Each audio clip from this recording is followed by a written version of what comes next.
Hello! Welcome to Adrift in Aldhalor, our weekly actual play D&D show, set in our homebrew world of Aradun. Our music is licensed through Musicbed.com. And occasionally we use Syrinscape for Ambience, occasionally TabletopAudio. I'm going to turn it over to Stefan to tell you a little bit about our partners before we jump into tonight's session. Hi everyone, thanks for joining us in Paradice. Paradice wouldn't be Paradise without Paradice, but Whoa. also our partners.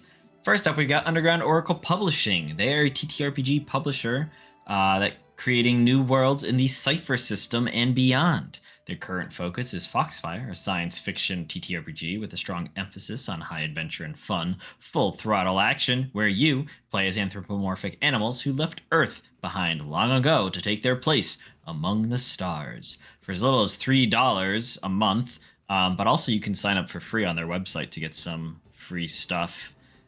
That you can become a member through their website and gain early access to this developing TTRPG and each of the worlds they create.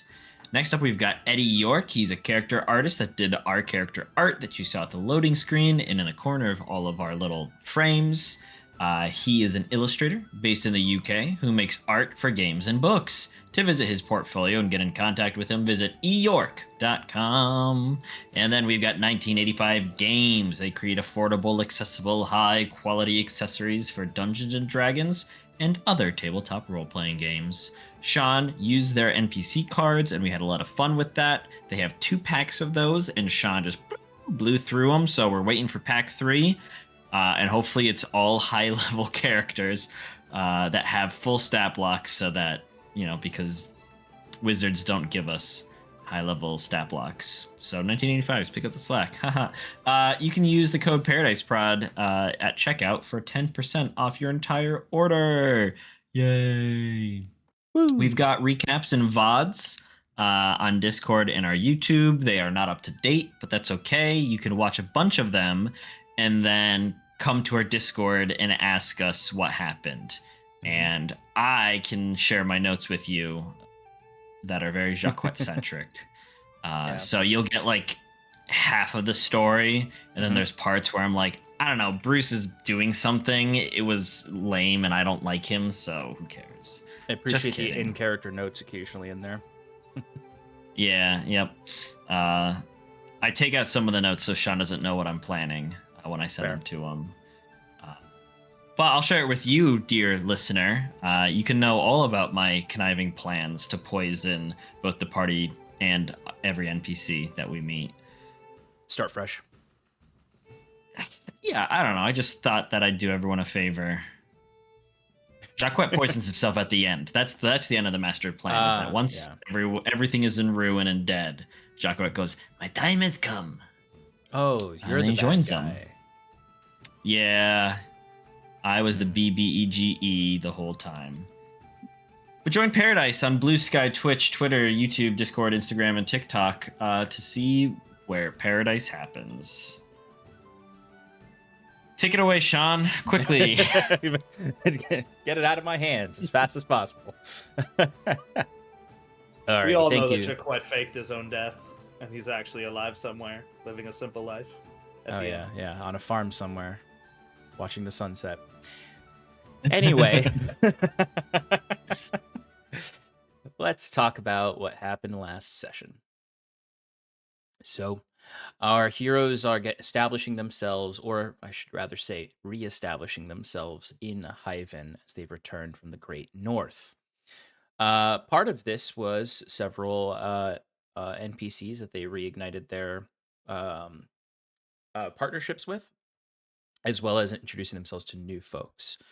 We learned last session, or at least we learned at the end of the session before, that Captain Hastings is indeed alive. Bruce confirmed this with the sending spell. But last session, we followed the exploits of the party as they prepared for Jacquet's return performance at the Harlequin and Chalice. This day started with our good friend Fyrn going to his morning meeting with the Avenirium Electrum Company. Jacquet accompanied him there, where they met with Mr. Desarios, a halcyonic elf businessman. Well, first the front desk made them wait about an hour to be seen by the Sage of Coin, as they call them. Here, there was some propositions from Fyrn about partnerships with the AEC. By the end of it, the AEC, though, seemed less interested in what he had to say. They don't really have a lot of beef, so to speak, with the Defiance, Ulumno Defiance, which Fyrn is trying to make a plan to oust out of the lighthouse in the Lighthouse District. The Ulumno Defiance doesn't seem to have a lot of enemies right now. More so, they are trying to reestablish themselves. But they, Mr. Desarios is very interested in contracting Iron and Mana to deal with the Chroma Fist brigands in the town. So he ends the meeting, seeing no business opportunities, but maybe potential contracts in the future. You do learn that the AEC does seem to have, for lack of a better way to put it, files on the Iron and Mana, as they referred to one of Fyrn's outbursts against one of their guards many months ago. So something interesting to keep in mind. Meanwhile, our good nerdy boys, Bruce and Septimus, are attempting to acquire scrap from the bay without triggering Septimus's crippling fear of water and drowning. They are able to do this with the water breathing spell and a spider climb spell, where Septimus maybe gets a little bit of exposure therapy in the depths, and is able to acquire a plate of scrap that comes from the machina that you all fought here long ago to prove yourselves to the governor. Jacquet begins writing an editorial for the Hyven Times, while the rest of the party then reconvenes to meet with the Wild Flame, another adventuring party that is formed in the city. And they learn that their good buddy Reardon, Jacquet's second chance protege of sorts, has taken up the hero's mantle, along with Janna, the monk that Fyrn had fought in the fighting pits, and Twigsnap, a former member of the Bone Rattler, and one person who has maybe a little bit of beef with Iron and Mana. You learn that they have been trying to clean up the streets, so to speak, or protect people from the racketeering crime organizations like the Syndicate or the Chroma Fist that have been trying to take advantage of the good people of Hyven. Later, Jacquet delivers his editorial to the Hyven Times and meets with Kellen, where he learns a few things about Kellen's current crime beat. He learns about the motivations of the various organizations and factions. Kellen does question him a little bit about the old murder case that you all kind of fell flat, at least as far as he's concerned, even though you guys learned a lot and may not have shared that with him. And of course, all of this comes to a peak for Jacquet's return performance at the Harlequin and Chalice, where he sings the praises of several folks in the town, including Iron and Mana again, but also decries some of the corruption and selfishness of the elite in the city, trying to inspire while also critiquing some of the powerful people in the room with them during this. Those powerful people being the De Leon brothers, who ran Iron and Mana out of town last time you were here. There's some exchanging of drinks, some insults lobbed one way, but generally the De Leon brothers make it clear that they don't really have any problems with you, so long as no new problems arise, and in fact are open to working with you again. But other than that, Jacquet's performance is a smashing success on the people of Hyven, though some shake their heads at the political message and miss his old jaunty tunes about Iron and Mana. So the evening ends with some drunken revelry as Jacquet mingles with his fans and friends. Fyrn worriedly thinks about the Ulumno Defiance. Bruce, very intoxicated, tries to conjure a spiritual dragon in the middle of the temple district. Thankfully, Septimus finds him wandering the streets, probably about to fall asleep in a gutter. After Septimus had strolled over to the Revelry Tavern to offer up a silver donation and muttering a quiet request to Ro to take care of Sass, or at least watch out for her. And that's where we ended. We ended with you all kind of returning to the Septimus's temple or to Bruce's tower, if you cast it, to rest for the evening. Cool. Alrighty. So, you all rest for the evening. And awake the next morning. Some feeling better than others. But overall, at least feeling good about the party last night, so to speak. So, Iron and Mana, it's a brand new day. You have made an impression upon the city. What would you like to do today?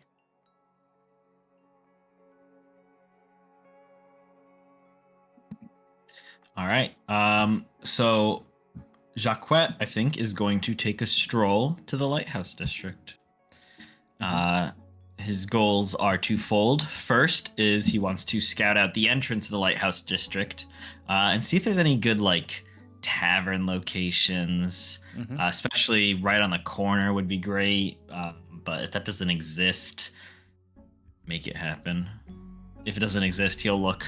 But he'll try to do it incognito, and then he will spend basically the rest of the morning into the early afternoon scouting out the lighthouse itself to gather information on the defenses there, the Defiance, and then come back to the party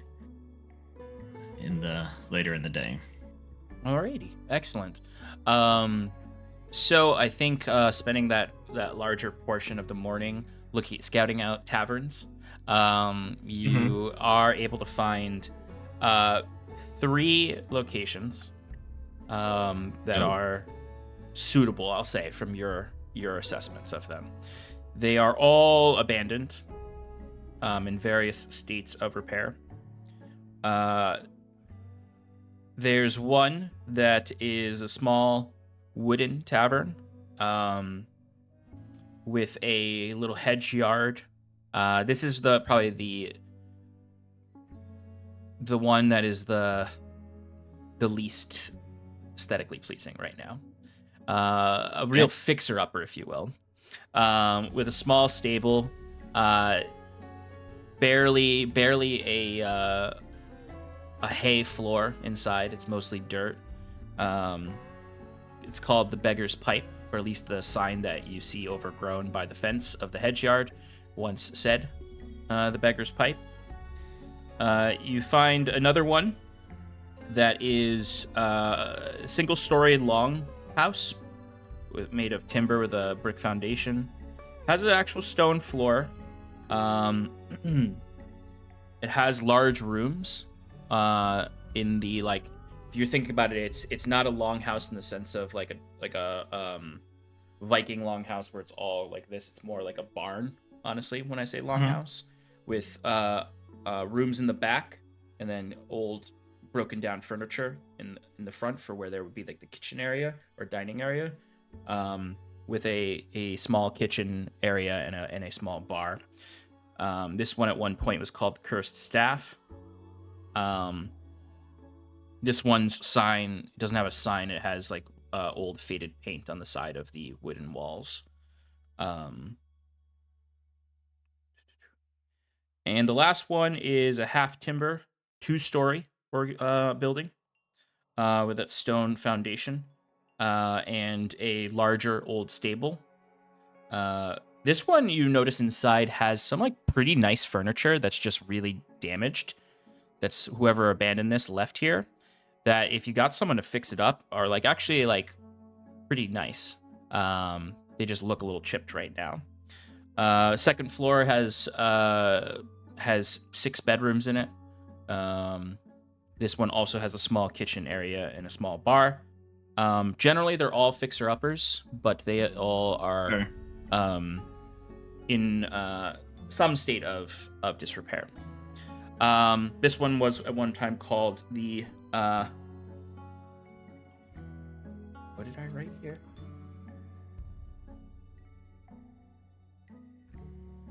That's what that word is. The Toad Mug Inn. So you can see a rather nice sign that's still hanging because it was made nicer than the other ones. That has like a bust of a toad kind of like lounging in a mug with some bubbles and a little bubbles coming out of its mouth, as if it was getting drunk sitting in a mug. So Gotcha. these 3 are abandoned. And probably up for grabs. You, of course, could pick any lot and build from the ground up. Of course. Yeah. I would say proximity-wise, the cursed staff is probably the closest to the location you're considering, right near the entrance. Okay.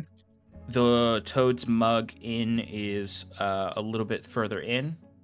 And then the Beggar's Pipe is like way in the alleyways. Gotcha.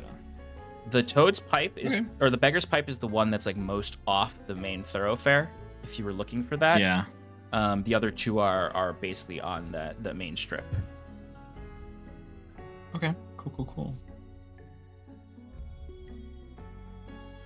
All right. Well, Jacquet takes notes of these locations.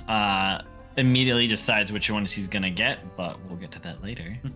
And then heads further into the district, keeping to either the alleys or the rooftops, trying to keep, again, incognito. He's not in full disguise. He's not pulling a LaRue or anything like that. He's just trying to avoid being seen. Just being discreet. All right, give me a stealth check.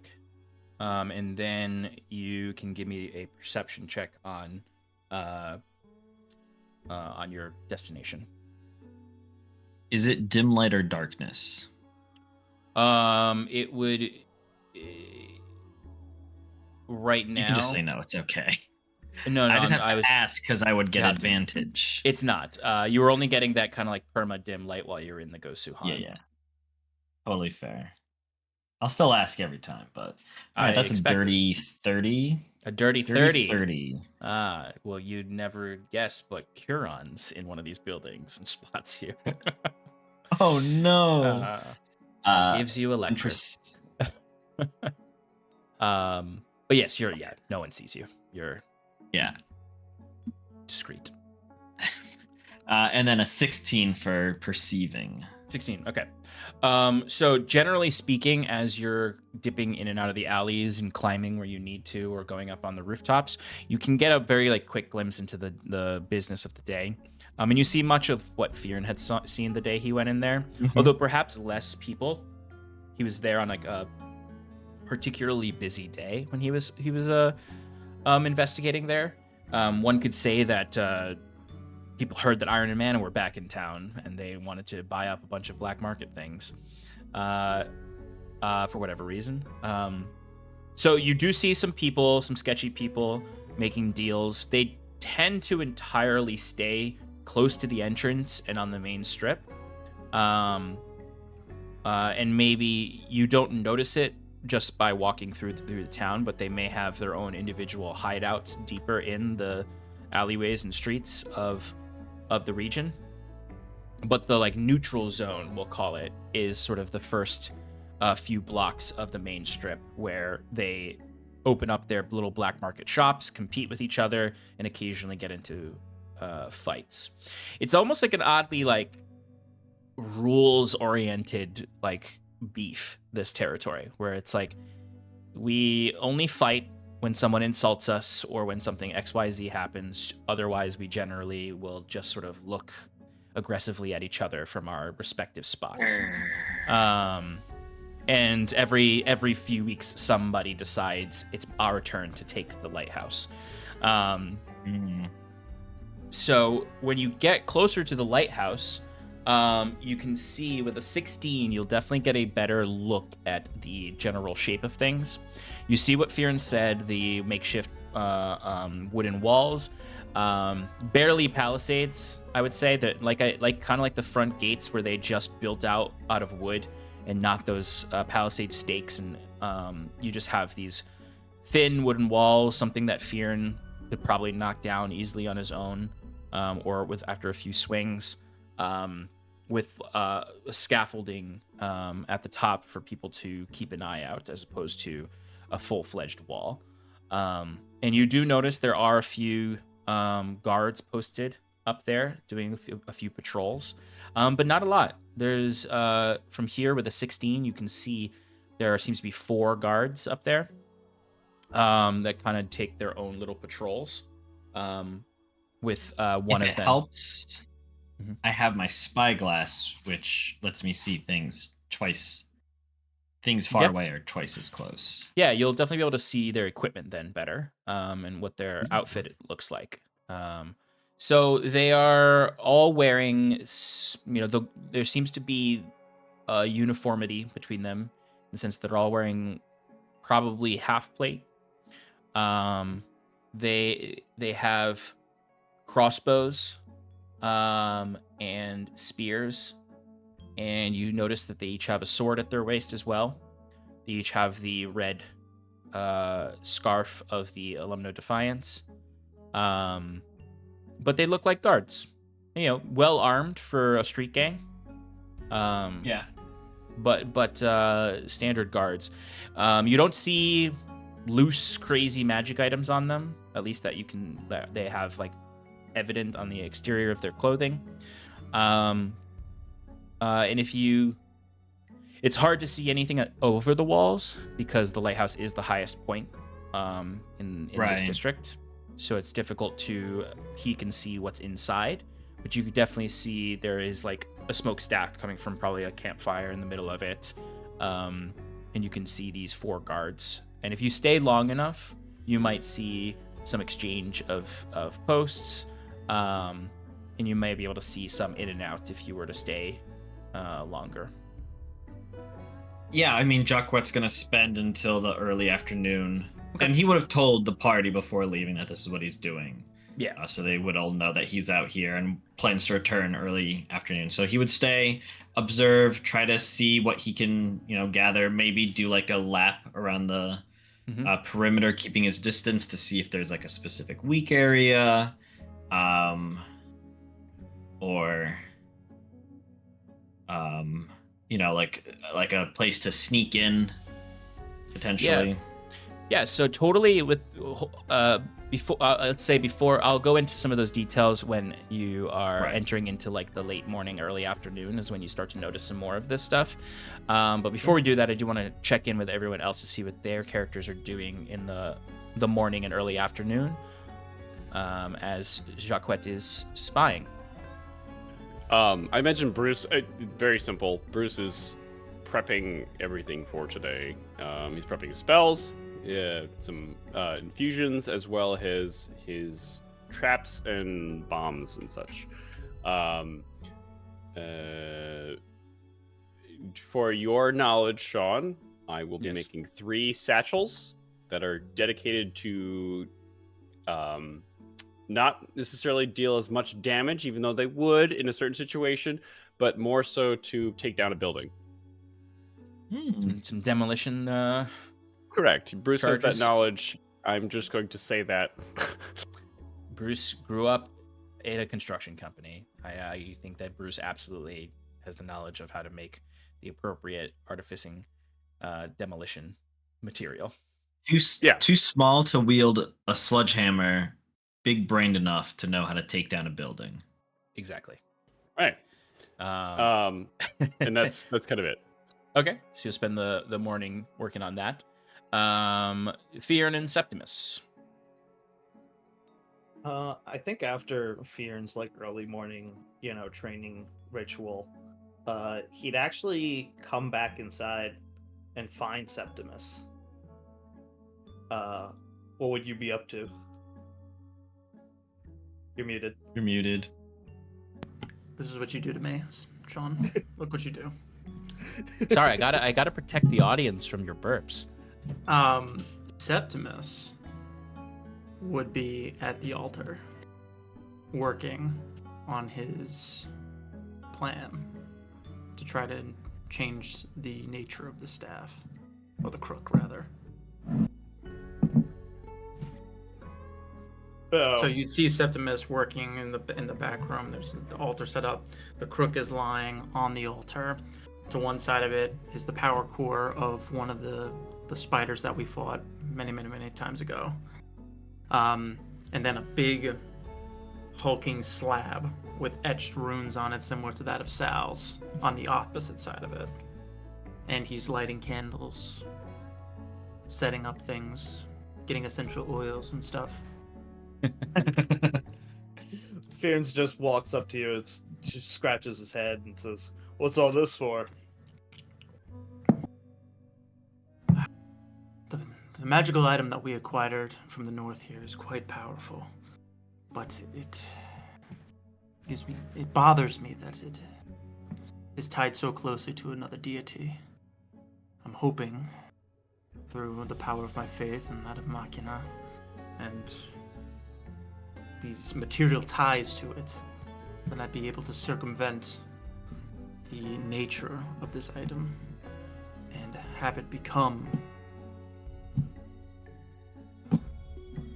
something more akin to myself. I would tell you to not mess with the spirits, but I know you've ignored me in the past on that issue. Well, today's a big day. I suppose Jaquette has gone out to do some early morning planning. Do you have any opinions about what we're about to do? I mean, we know that the Ulumno Defiance is struggling, and obviously Hastings can't be trusted, but I kind of feel bad about surprising them and taking over their territory. Seems like the only way we're really going to get control, though, is violence. Just wondering if you could think of maybe a better way?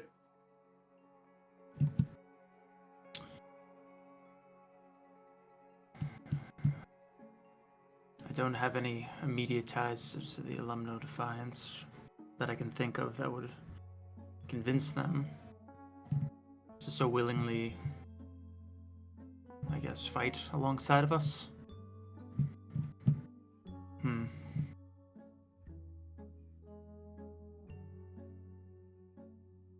I don't really want to have a fight either, but I think this is what we agreed on. And at the end, showing our strength will help us later in accruing allies, once they know that we are forced to be reckoned with again. But why the sudden change? This was initially your whole idea. You wanted to attack him 2 days ago. Right, but that was 2 days ago. I mean, I've been in the city, I've seen the people, I've seen other, factions struggling and fighting on the streets. I haven't seen the Ulumno Defiance do anything, terrible as of late. I wonder, maybe they could be reasoned with. Maybe. Quickly, just to interject, the flooding of the market of crazy magical items, do we know that was from Mr. Greaves? That was is that from what- Mr. Greaves, or that was just, or that just That's what Sigil has claimed to you guys. Sigil has claimed? Okay. We also know the Ulumno just- Defiance does not have any boats in the dock, so they're probably not responsible for that specific event. Perhaps their hands are not as dirty as that of Mr. Greaves, but don't know. I just have some suspicion that the influx of these wild magic items throughout the city could be partially through them. I mean, look at the gun that we've captured the last time we came across this. The Ulumno Defiance has ties to Halcyon with these insane weapons infused with magic. Part of me feels that they're the ones that brought them into the city. So on two fronts, and that's just going on a bold assumption, but if that were true, not only would we be ridding the streets of the influx of these magic weapons that would harm us in the future, there might be a cache there to help us as well. Maybe something that Jaquette sees today during his scouting mission could verify that or not. And then you'd have your answer. I suppose I'm just worried that this city might be a little too far gone. I'm hoping that there's enough able-bodied men who want to see Hyven become better. There's so many factions out there trying to fight each other for power and strength, but even though we are powerful, we won't make any progress unless we grow numbers.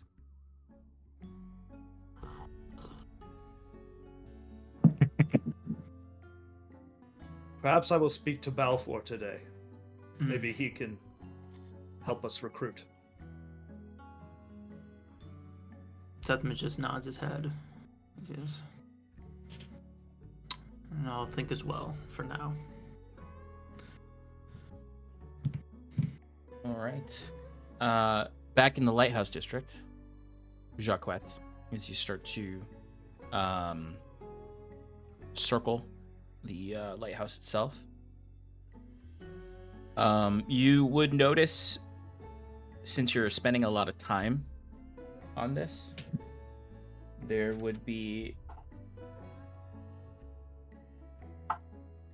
a moment where you would notice that there is a guard that you didn't notice originally up there that had stealthed the stealther.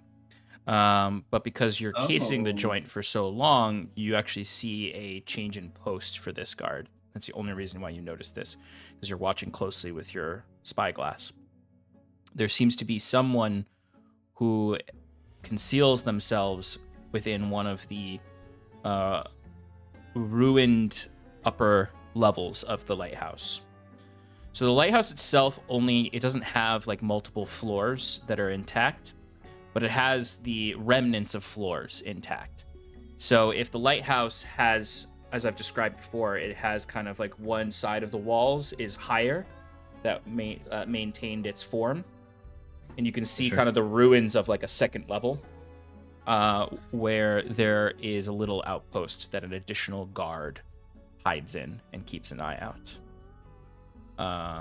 When you see the change of hands here, you notice that this guard is more guised in stealthy attire. And it does look as though they have either found their own or stolen one of the limbless crossbows of the Blackguard of the AEC that this guard wields up there. By no means the capability of a modern day sniper's roost, but it's a, for all intents and purposes, a place for someone to be hidden with a ranged weapon that is stronger than a typical ranged weapon. Limbless crossbow is essentially just a gun. Yes, but it's the best way to describe it when there is no gun, like mass supplied guns. Yeah. But it looks like a crossbow that you took the limbs off of, which is what a gun looks like. Yeah.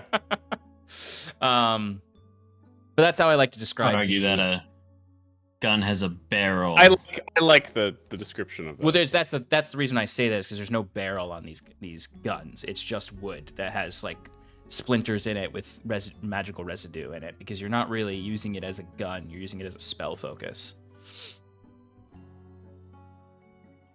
But ultimately, I guess, what is a gun but a spell focus for bullets? Wow. Anyway, So wise. And then Jacques, I'll say there's two other things you notice with this long stakeout. One, that there is a part of the wall that does seem a little susceptible to climbing because of the way it's built up against ruins that you could sneak over. With proper stealth and quietness and awareness of a guard rotation, you could pretty handily infiltrate the inside. Especially you with your proficiencies in stealth. Peace. You would also notice at some point the front doors do open to bring in a wagon that seems to be bringing in supplies. And you can get a quick glimpse of the interior when you do this. And what you mainly see is that they have basically two semi-permanent structures, or rather quickly built temporary structures. And then the rest of the interior of the camp is tents for sleeping in. It looks, if you were to just kind of gauge off of the brief glimpse of tents and structures, that the interior here is probably this castle, so to speak, with air quotes, is probably manned by anywhere from 12 to 15 fighters.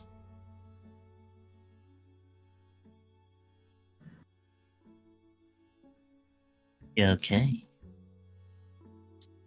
But they seem to be pretty much keeping to themselves. You'd almost mistake them for being like sieged, like they were just holding up and being like they're at any moment expecting to have to defend themselves. Stefan, can you roll me a d20?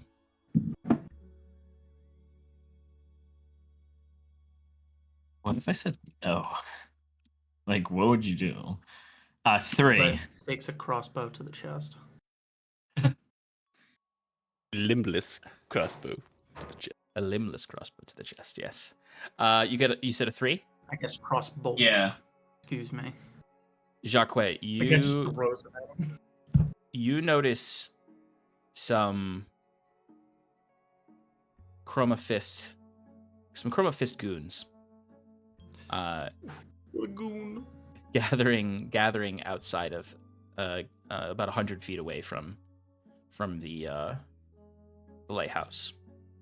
And I imagine like Jacques this whole time is like either been like walking discreetly, but also maybe has his own little like roost in the second floor of one of the buildings that he's spying from.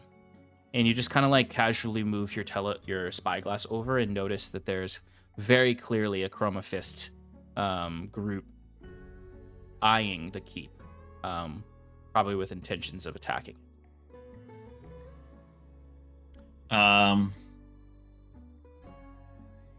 This group, what do they look? Well, how many of them are there? There are. I'm gonna roll for this actually. There are. You can spot at least 6 people who have gathered in this area. Okay.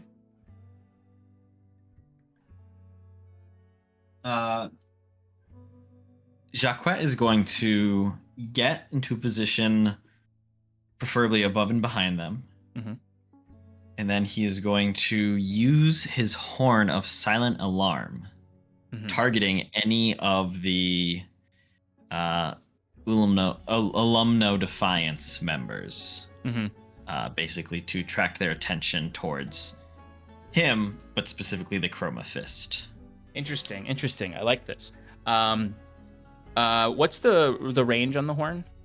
300 feet, I think. That's a great question.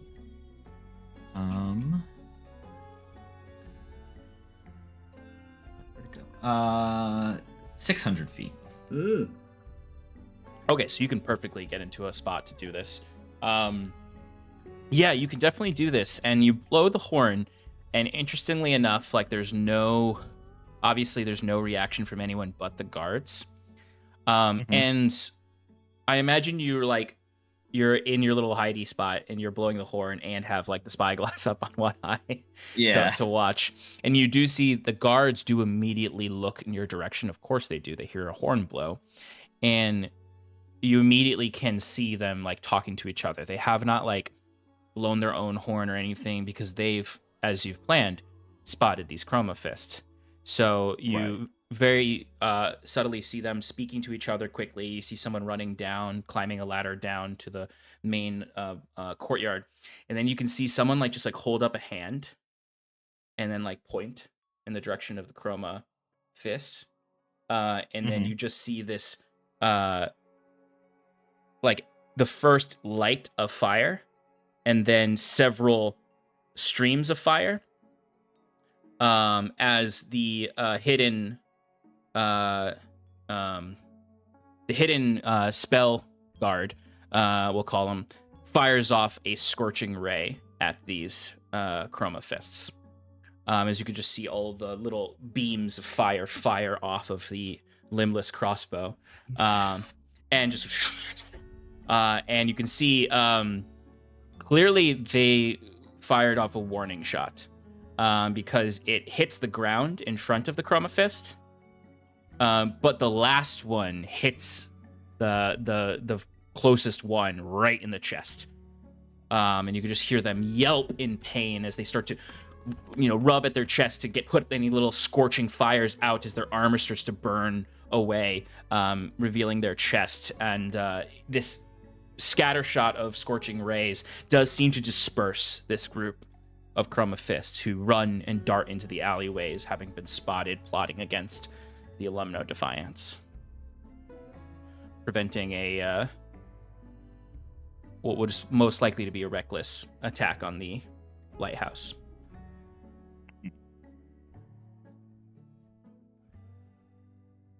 Cool.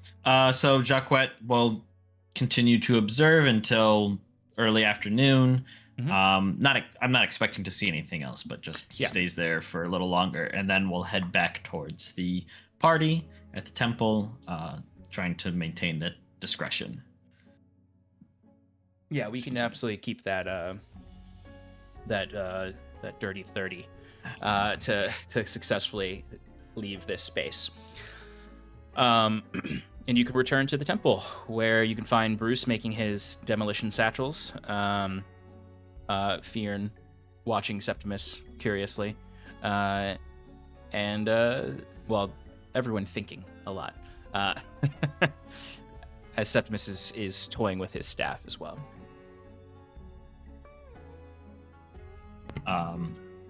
So Jacquet, You're back. Hey, how we all doing? All right, what's the news? Well, good news is they don't seem too entrenched. Maybe 12, 15 guards in the area. They only have small patrols. They have 4 along the walls, if you can even call them that.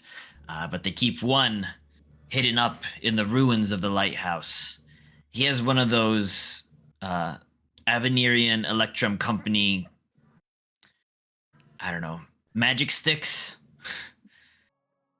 I don't even know what they are, but he launched some kind of scorching fire from it at a group of chroma fist. Seemed rather effective, so they've definitely got some hardware there. Any sight of Hastings? No sight of the green, bearded, haired, crystal type. Yeah, that was such an interesting but weird way for Earth Genasi to have facial hair, but really cool. Really stuck with me. Then he died. Yeah, no sign of the green, stone-haired fucker. Sorry, Bruce, you had? Yeah, Bruce puts down his tools from working on something. All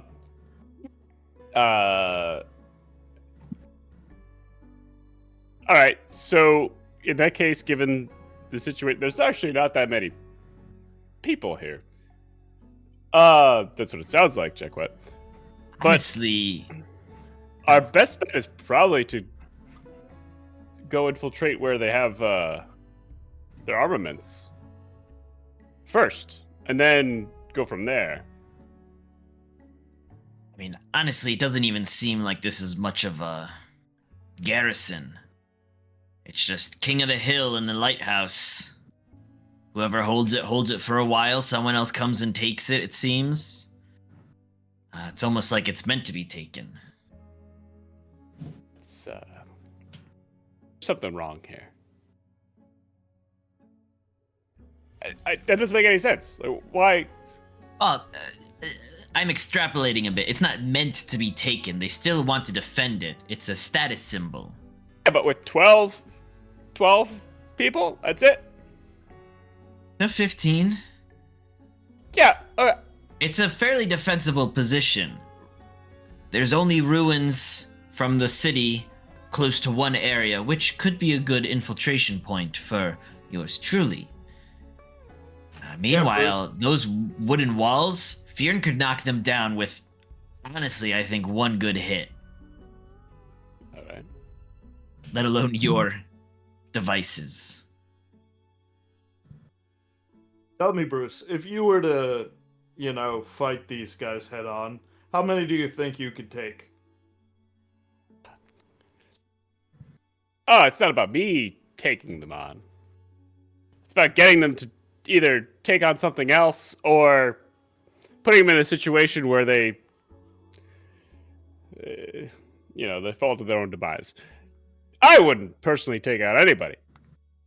Well, if we succeed on this plan, we're going to have to hold it. Well, there's only 4 of us. We're gonna get you into more see, fights, I'm sure. Sal just like waves a hand at you, Fyrn. 5, sorry. But this wasn't my plan to begin with. Just putting it out there. I don't have a plan to hold this. However, if you want me to help you hold this, I can supply the goods to do that. In fact, if we get Koboko here hastily, they have a service that provides security. We just have to pay. That's the problem. That's fine. That's what our money's for, right? That's How right. soon could they get here? Well, they supplied me with the ability to create teleportation circles. They have that at the whim. They can get here pretty hastily. All right. So we can maybe get some reinforcements from the town. Call over the Wild Flame. Maybe some other friends that we There's know a couple around town. mercenaries that they mentioned throughout town that we can hire as well. Be an little bit of extra muscle. Let's are we still planning to attack tonight? You You're put your the one foot that wanted. You're the one that wanted to attack it immediately. Why are you backtracking now? It would be that we play the political game. The fact that we know that, we have 2 confronting factions against each other, we could just pit them, reduce the forces, and then just wheeze our way in there. Bruce just angrily goes back to building one of his satchels. Bit of a social faux pas there, Fyrn. You were pushing really hard to get this done. Now you're asking if we should even do it tonight? No, I'm not asking if we should do it. I'm asking when we should do it. Like, do we do it right now or do we do it in a couple of hours? Because can go and collect some people together and have, some friends on standby for when we take the place. Or Personally, we can try and use the element of surprise. I don't know. I would prefer a nighttime operation, as I can be much more quieter and sneakier in the dark, and I can fly. Which, I mean, it's so helpful. It's my thought process is that I can either infiltrate through the ruined structures or fly into the top of the ruined lighthouse, take out the well-armed guard, and then provide a overwatch as the rest of you blow through the front gate and do your things, respectively. I also found a path that leads underground that, I mean, I didn't follow it all the way into their base, but it seemed like it was a viable entrance. I'm not sure how blocked off it is, but it might be worth a try if we want to try and get past their defenses.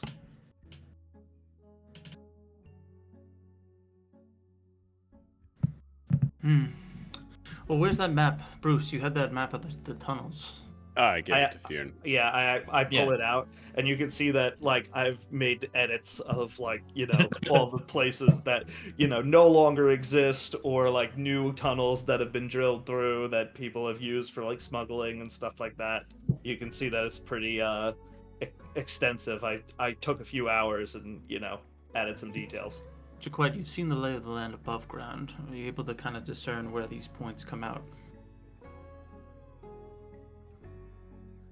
Can I discern? Yes. Oh, DM. Yes, you can discern that one of the paths that Fyrn had discovered, the way that it's suggested by its placement is that it likely leads to the lighthouse. And it's likely probably some kind of underground entrance or some means of, most likely sewer management or flooding sewers more so than like sewage sewers. Right.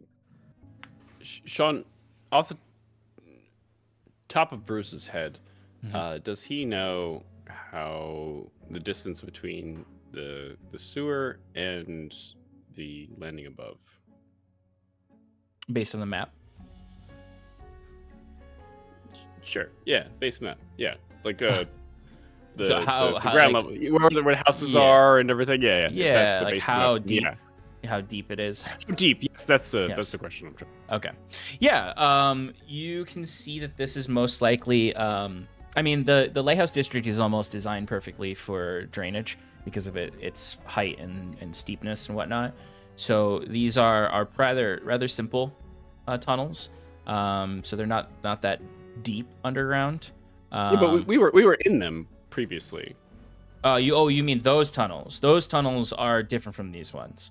There are a litany of tunnels underneath the Lighthouse District. These are separate ones. The ones you guys were in were really deep. These are not that far under the surface. Really, they're just to help with any excess water drainage. Okay.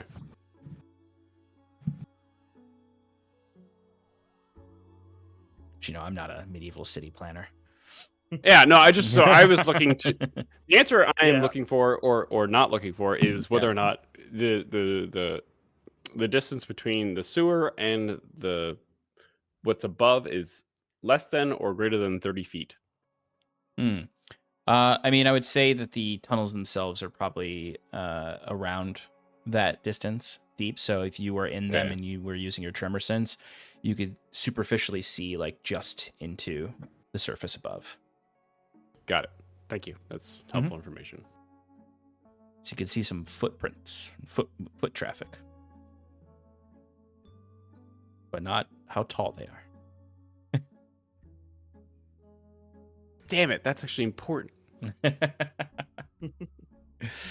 So you have three means of infiltrating. Jaquette's Overwatch infiltration, underground infiltration, although you have not the confirmations of the actual connection between the lighthouse and this tunnel, only that it likely leads to the lighthouse in some capacity. And then straight through the gate. Does anyone have any other plans or ideas that they want to share?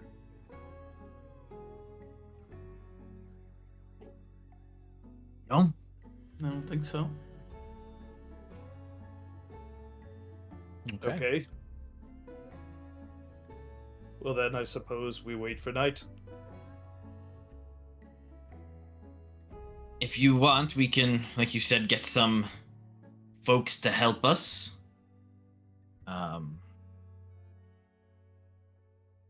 know that the wild flame, right? They could potentially be helpful in this. If nothing else, maybe they can go in the tunnels, and if the Defiance know of the tunnels, could stop them from escaping.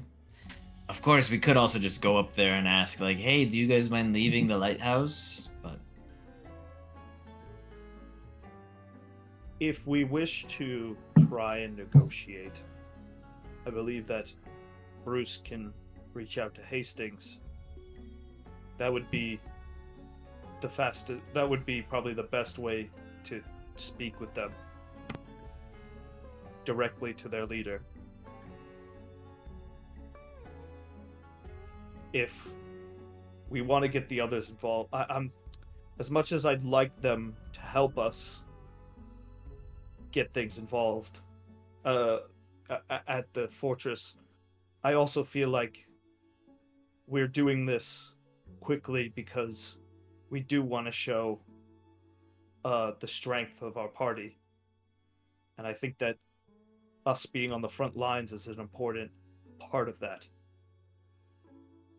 They may underground strategy might be good for them, or perhaps if they were to guard around the I'm perimeter. just making the suggestion. Okay. You're the one that brought up help earlier. If you don't want it, hey, baby, this is your play. This is your lighthouse. I follow your lead. Well, it's our lighthouse, I think. I mean, Well, I don't want it, so. You seemed very interested. I like the idea of taking it as a status symbol, but the more the merrier. very well. I will speak to them and see what their interest is. Okie dokie. All right, so the plan is for Fyrn to talk with the Wild Flame to see if they'll help you with infiltration of the lighthouse, and you wait for nightfall. Yeah. Could my ritual be done before then? No. Someone wants to have a staff in case there's a fight. Oh, is there time to like do a quick shopping? Yeah. It's This is like midday, right? yeah, you guys have a solid 3 hours until the sun sets, and even then you may want to wait until a little later. Mm-hmm. The dead of night. Okay. So you have plenty of time for some quick shopping. And Septimus, you can use the better half of the afternoon, the rest of the afternoon, to try to complete your ritual to transform the staff to a machina staff versus Gleamrock. Right. Let's take a quick break. And we'll come back to resolve the staff and shopping and get into the evening. All right, we'll be right back, folks.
Welcome back to Adrift in Aldhalor.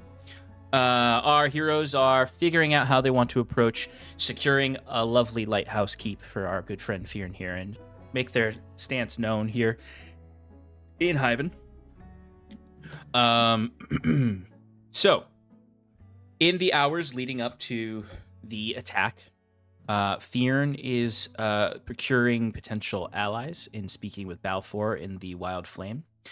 No need to roll or anything like that. These people are allies. They're pretty willing to help you. You have a positive disposition with all of them, and the Wild Flame is kind of expecting you guys to ask them to help, considering your last conversation. Balfour would probably ask you more questions than they would. You know, he would probably ask you, like, who are these people? Why are you attacking them? But generally will defer to you because he trusts you that this would be the right decision. And maybe somewhere in Fyrn's heart that gives him a little sense of doubt, perhaps, based on his current levels of doubt. But Balfour is committed to helping protect you guys. And more so, Balfour is probably less committed to like helping you with the assault and more committed to helping you defend the space if it is yours. That's really what I wanted them to do anyway. Yeah. Which, while the Wild Flame is like, yeah, if you want, we'll go through the tunnels and watch that exit, or breach in that space. Yeah, it makes sense because they know where it is anyway. Yeah, they did most of the exploring there, so they'll just finish that exploration out for you and set up and prepare themselves. And they actually volunteer to go ahead of time to get things ready in the tunnels. While you're doing that, Jacquette's doing a little shopping, I believe. Yeah. So what Jacquette would like is to find some spell scrolls specifically for mass healing word. I believe that I might be able to find these even in the temple district, depending on what level cleric is there. Going to maybe the Temple of Iluvania, and if not, heading up to the academy, sweet talking his way through the guard post. If there's a cleric over 12, I'm gonna be very sad. There is. Or I'm sorry, under 12. Under 12. Under Like 12? years of age. No, you said, level. Mass healing word, right? Yes, which I Okay. believe is a fourth level. Age. It's actually only third level. Third level, excuse me. Yeah. So, pretty easy to acquire that, I would say, in the, sorry, 1 second. You could definitely acquire that from the Temple District. You don't even How have to many go. How many of those? I acquire? Yeah, How many do you want? 5. 5? I'd say,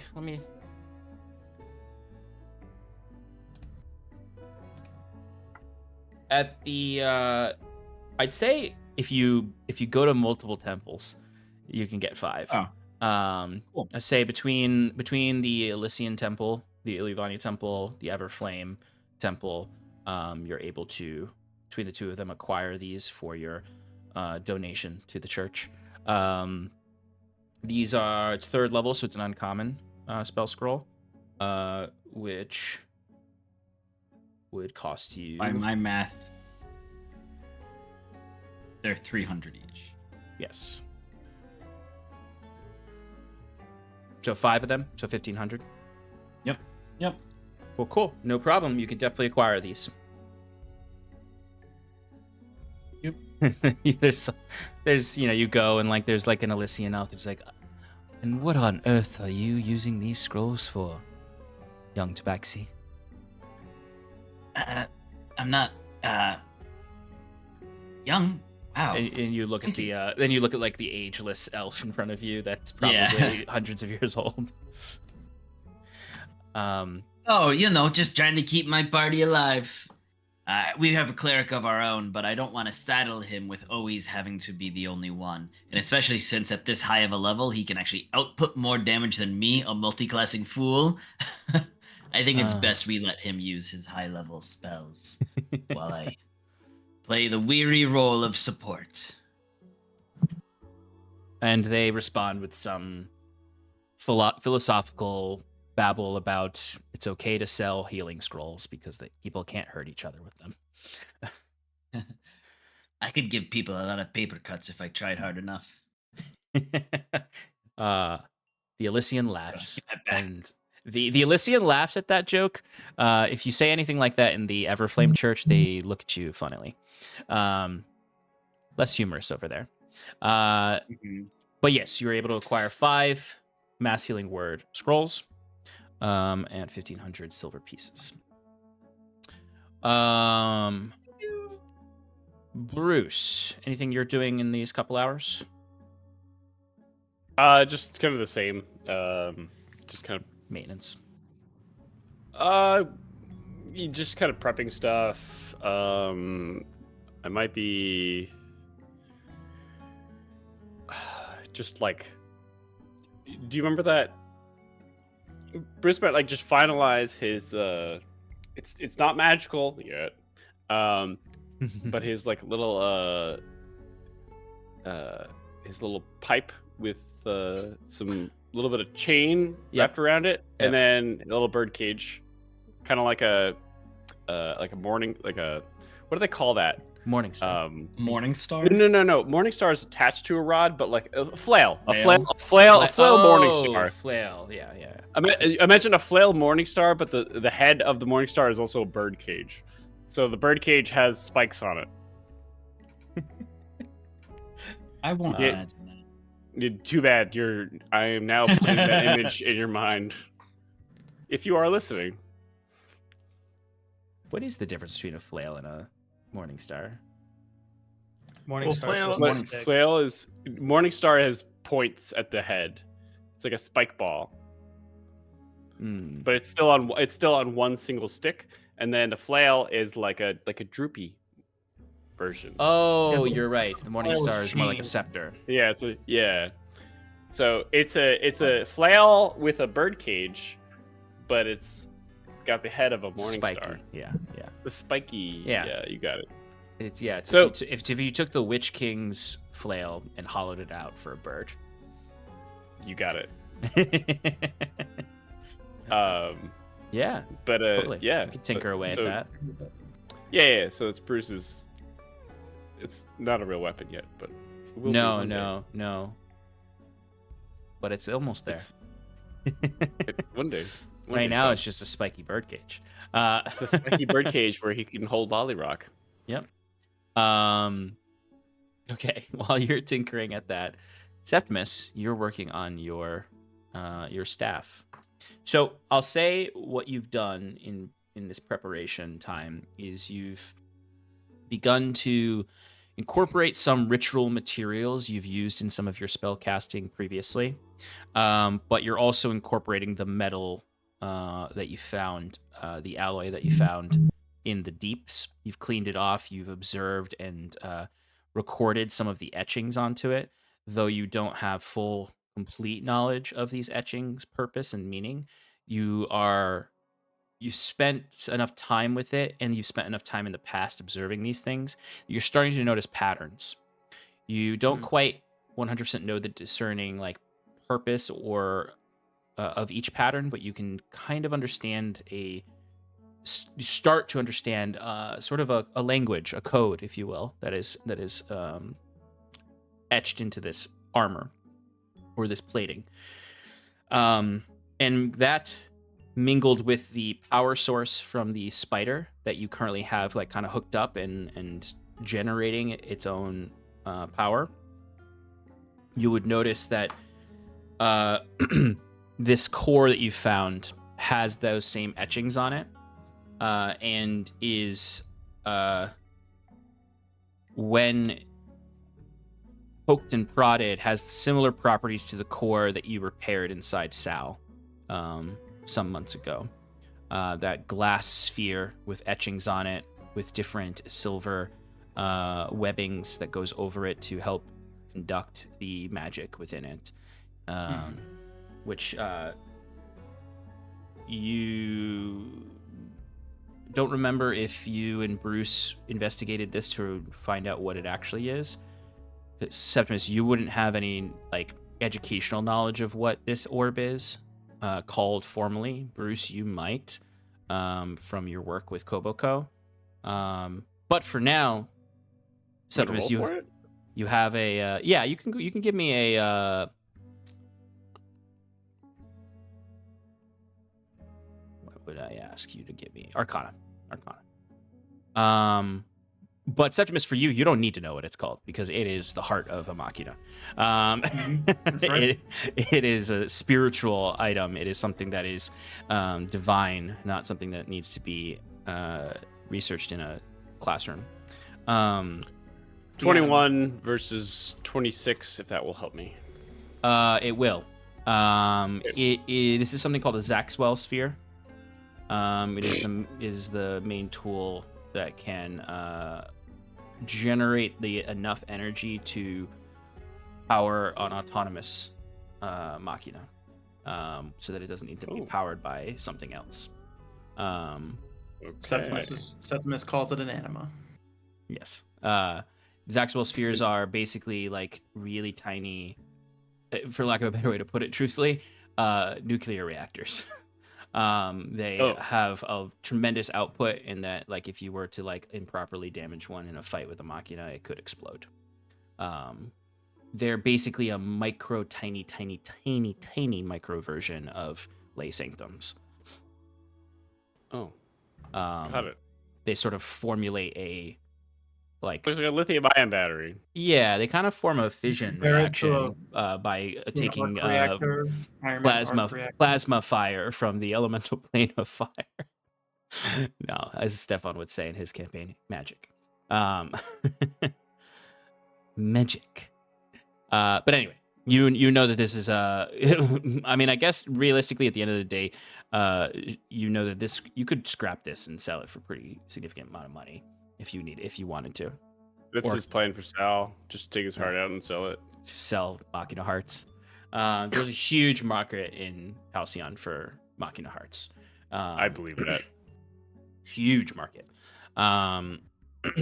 Anyway, Septimus, you are working on this, and you've kind of come to a peak moment where you have sort of your ritual set up and what you want to represent this faith, and you now just need to bring some of your divine presence into it via some magic.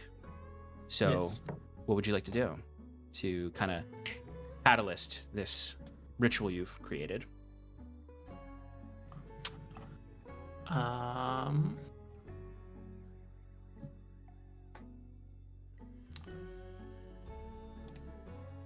Septimus is not necessarily like a spell for this, and I know it's not what the spell fully does, but just because I like it, I feel like using the base of like creation, so like a 5th level spell slot.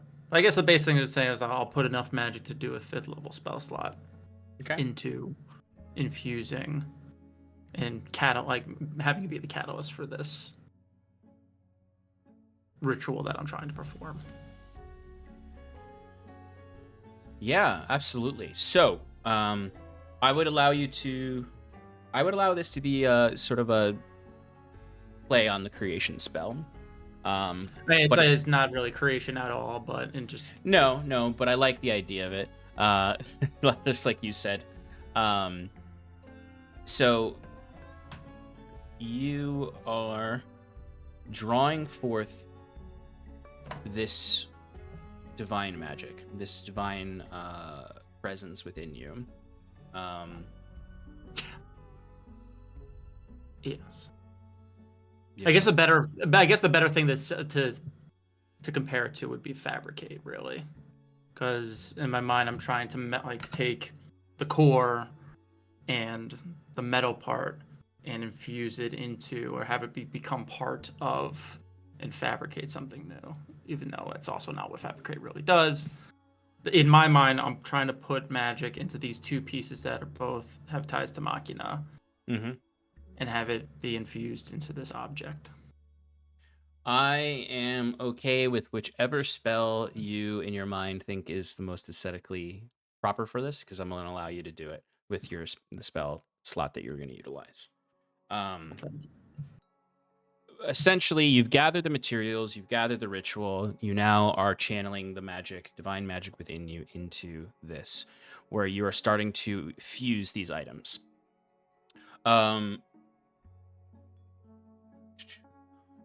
Doing so is certainly noticeable to anyone else who's hanging out in there while he's working on this altar, where every now and then there's just sort of as Septimus is praying over these items and sort of like trying to ignite this magic, just like, and Septimus, you might even like flinch at this, there's just like sparks that fire off of the core as there's like this low thrumming vibration to the piece of the chassis that you harvested. Septimus, you start to like kind of get a little faint, and you feel almost feverish, and you can feel like a almost like there's a combat between your physiological form, your converted flesh to metal, and your natural flesh are almost it's almost like they're rejecting each other while you're performing this ritual, and it is making you feel feverish. As you may not notice this, and really none of you watching may notice this. Is just something that would slowly be noticed over time as you're channeling this magic. If this were an anime or a movie, we'd have the camera like move in to see like close up to like your arm where the flesh meets the mechanical parts, and you could just see this slow, almost like battle between them, where part of the machine is extending over your flesh, and vice versa, until you can see that the core of the spider machina almost is like magnetized to the crook of the shepherd's staff, and then the metal chassis of the machina almost becomes a ferrofluid. It sort of melts into a more moldable form and just starts to flow over the entire staff. You can see as it overcomes certain parts of the staff, you can see like it's not just like, oh, the little like vines and rot that was on it like melt. No, they literally like calcify and then break into dust and disappear into the air, almost with like a spiritual face, like a ghost. The spirit of the other consecration of this is being removed. There's an exorcism happening here between two divine forces, the same way that your internal form is fighting itself, until eventually sleek, covering the whole thing, the ferrofluid overcomes it, and the Zexual sphere ignites with that small little core of elemental magic that fuels it. And all of this is happening with you kind of feverishly praying as the staff kind of like stands itself up on the altar and is just pristinely standing without any other force there as you open your eyes and look up and see that you have exorcised the previous deity within and dedicated the item to your god.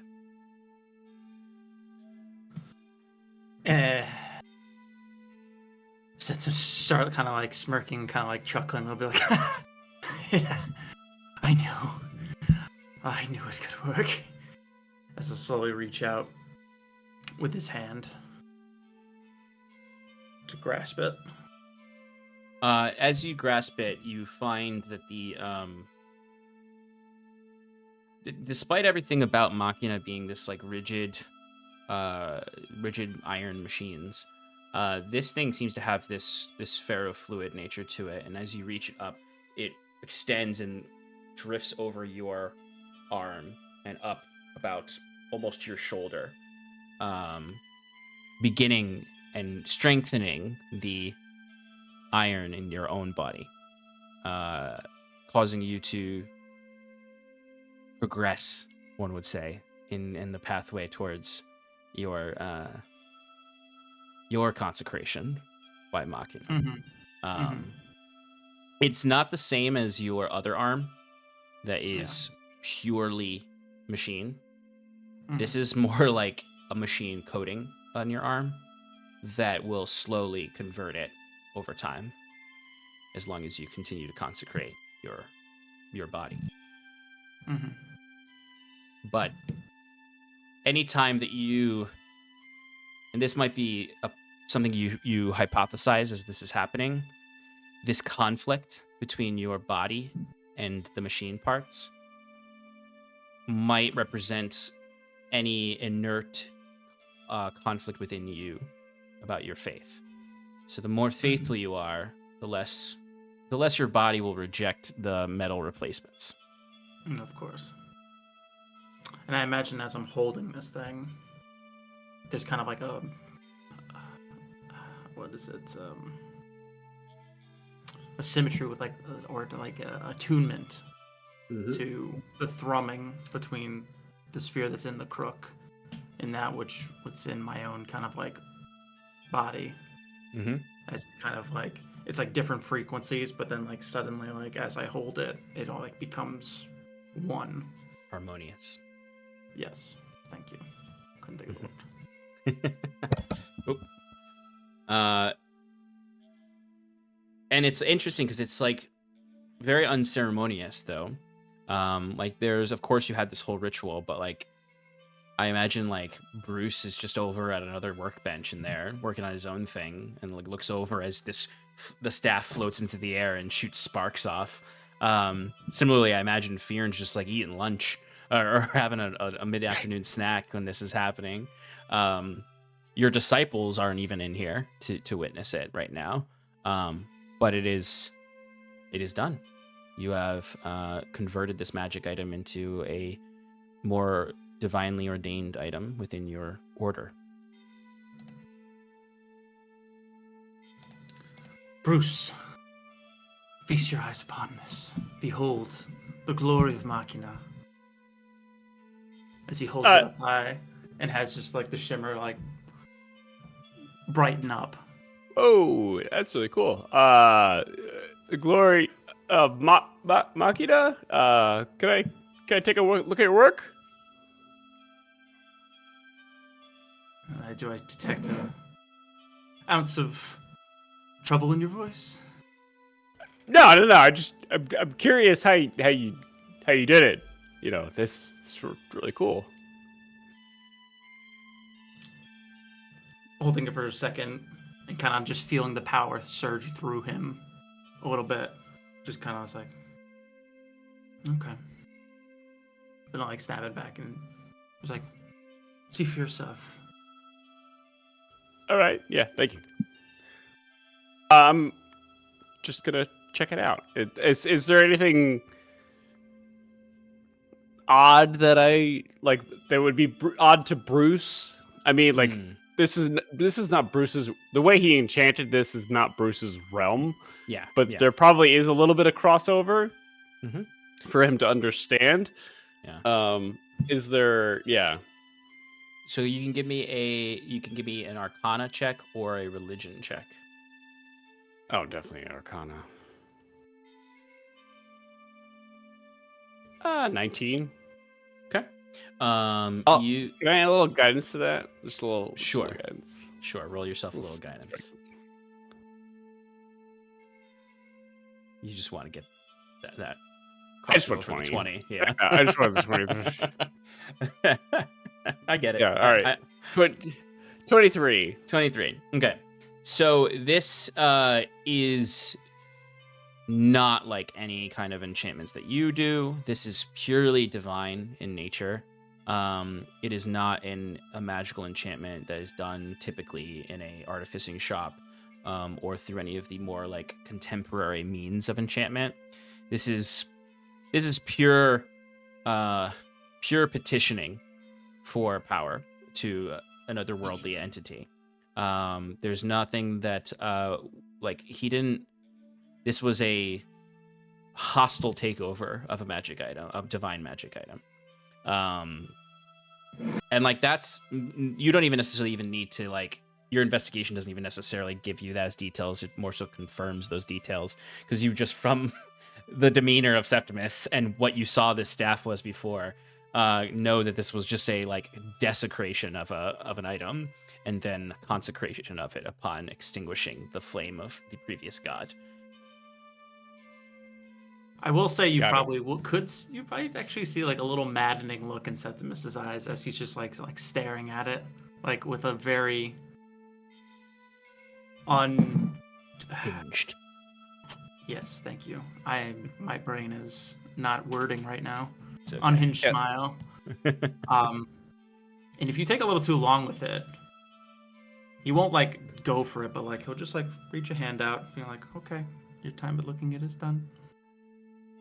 I imagine Bruce will actually take the time to look at it, just out of respect to Septimus. Even though the amount of time that Bruce has spent with Septimus, Bruce kind of considers Septimus a good friend, but at the same time like a cheapskate in terms of like how he's been making his artificing. Because initially upon meeting him, he's like, "Oh, you're like an artificer kind of too," and he's like, "No, yeah, I pray to this god, and he makes me my items." And I'm like, "Oh, well, I kind of have to do it myself." Yeah. Or you've witnessed Septimus do 50% of the work and then 50% of it being blind faith. Like when you helped him Yes. replace his body My parts, arm. his arm, and how it was like, okay, I understand the science behind this, but also it shouldn't work. Right. Yeah. Exactly. That was a 1% This is like- survival rate. I'm gonna give him respect, and yeah, I'll take a look at it. Put my time in. So, yeah.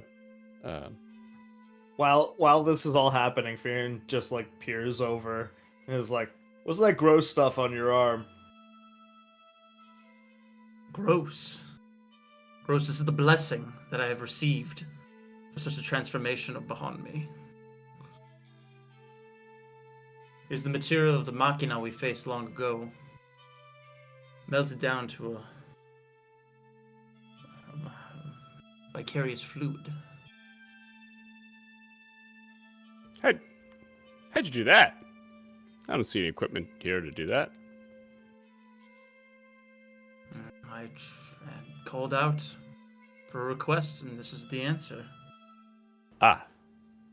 Oh, that's a useful tool. Maybe less to utilize in the future.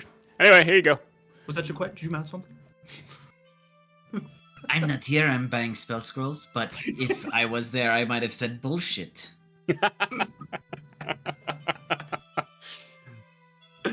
Yeah, cut to Jacquette buying scrolls of healing word and mass healing word, and realizing that he has like a bevy of choices. He's like, I don't like the print on this one. Can we get one with a little more gold filigree?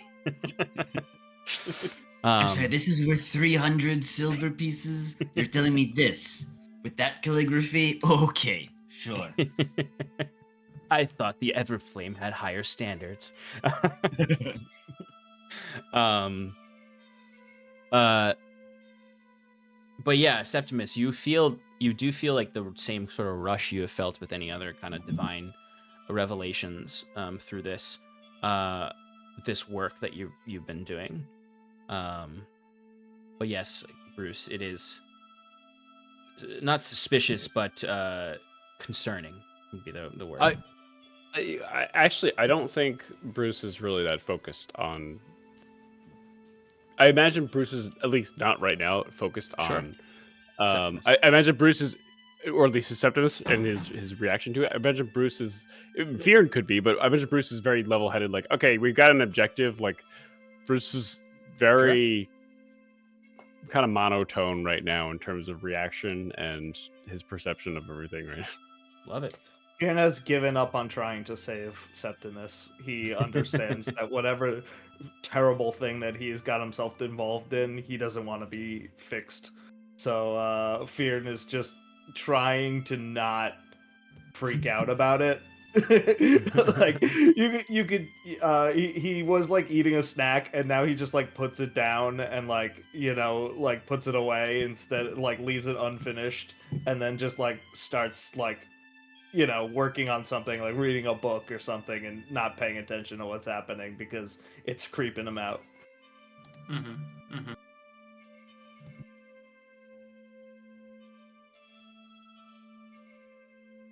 But yeah, you have this item now, which for now you can utilize the same card for it, or item card for it, although I'm going to make a few changes to it. Mostly aesthetic changes, with one more consequential change I'm going to make. Yeah, I'm imagining just briefly with all the thorny things, like thorny strike, thorny repose, thorny burst. I mean, that could just stay the same, but I just imagine like the ferrofluid just like turning into spikes. Exactly. Just like shooting out. And then the Gleam and Shadow Fire Shield will be a regular that Fire Shield versus the Radiant Necrotic Shield. But I am going to add a feature to this that is about the hit dice costs, where if you use all of your hit dice, like if you use your last hit dice to use one of these features, something will happen. Oh boy. So be aware of that. You don't know what it is, but if you use all of the hit dice, something will happen.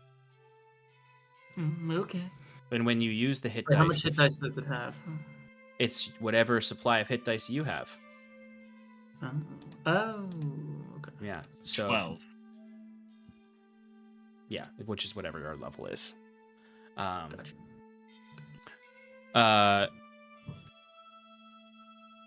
What was I going to say before you said that? Oh, and then you can change the poison damage on the staff itself. If you were to whack someone with it, you can change that to radiant damage. Okay. All right. Yeah, and all the red roots and golden thorns have fallen off of it. It no longer bleeds rotten red blood, nor does it have any tumorous growths on it, or pale split wood. It is all metal now.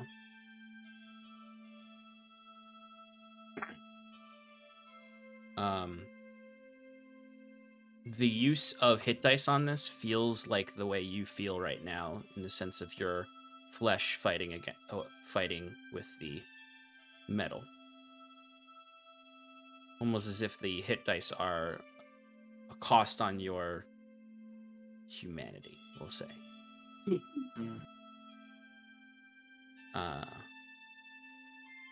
But Septimus has a new toy. Yeah. What's the? It has two things here. It says 1d6 plus 5 and then 1d8 plus 5 for options to. Probably a versatile That's if weapon. you- It's versus because it's a versus because it's a Versatile. yeah, it's a so- staff, so yeah. it can be used one-handed or two-handed.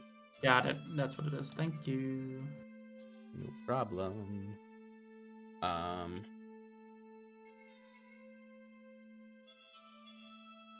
Yeah, so it's actually a pretty decent attack item too, if you were in a situation to do Yeah, that. you get 3d6 on it. That's pretty nice.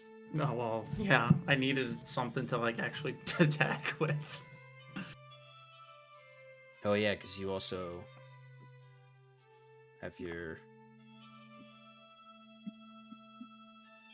Oh no, you're not high enough level for that. Never mind. Anyway, all right. Is there anything else you guys would like to do as you prepare it right before the sun sets and you get into your plan, whatever it might be.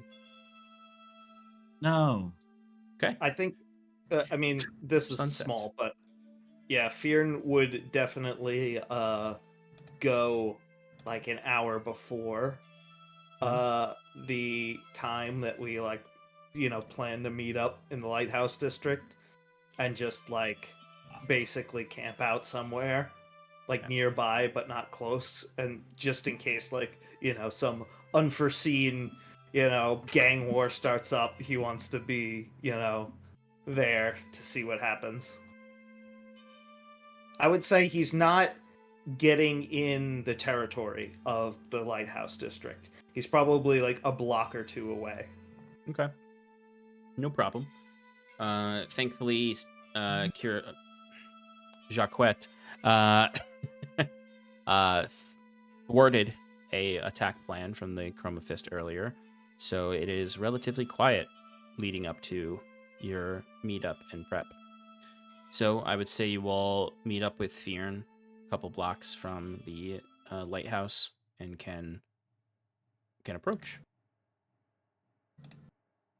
How would you like to approach? Okay, You can Jaquette. see some torches on the light. You can see some torchlight and campfire light in the lighthouse district, or in the lighthouse itself. Jacquette, you can see through your spyglass that same number of 4 guards on the walls themselves, or the makeshift walls. And yeah, streets are rather quiet tonight. All right, well, I don't know about you three. You can do whatever the fuck you want. But what I am going to do is I'm going to fly up. He gestures to the ruined lighthouse. There, and take out the 5th guard. There are 4 more patrolling the walls, looking at Fyrn, and then Septimus, and then just like side-eyeing Bruce. But then remember, wait, Bruce, do you have those slippers on, Elvin? I do have them on, and I actually Yeah. just for your notes, I actually took off my half plate and I have chainmail on.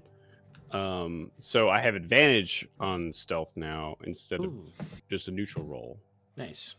for this encounter. Yeah, so like I guess really looking at Fyrn and Septimus, Jacques goes, I don't know if you can stealthily reach. Just know that there'll be at least 4 individuals on the wall firing crossbows at you as you get closer. But hopefully from up above I'll be able to take care of them easier, allowing you quick entry. How much time do you need before we begin the assault?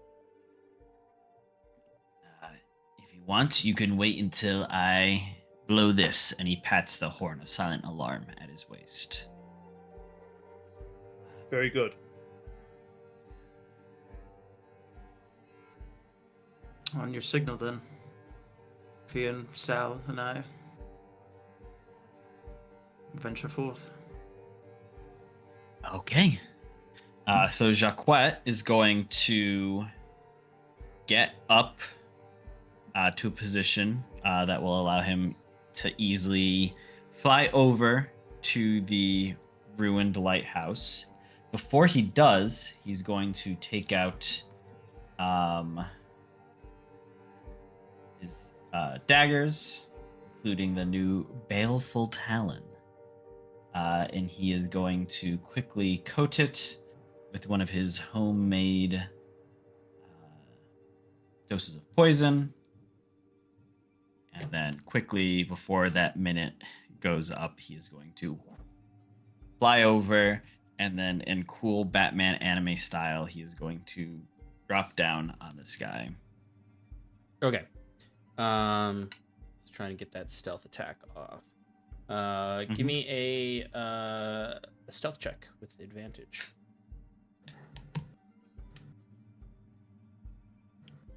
23. Okay.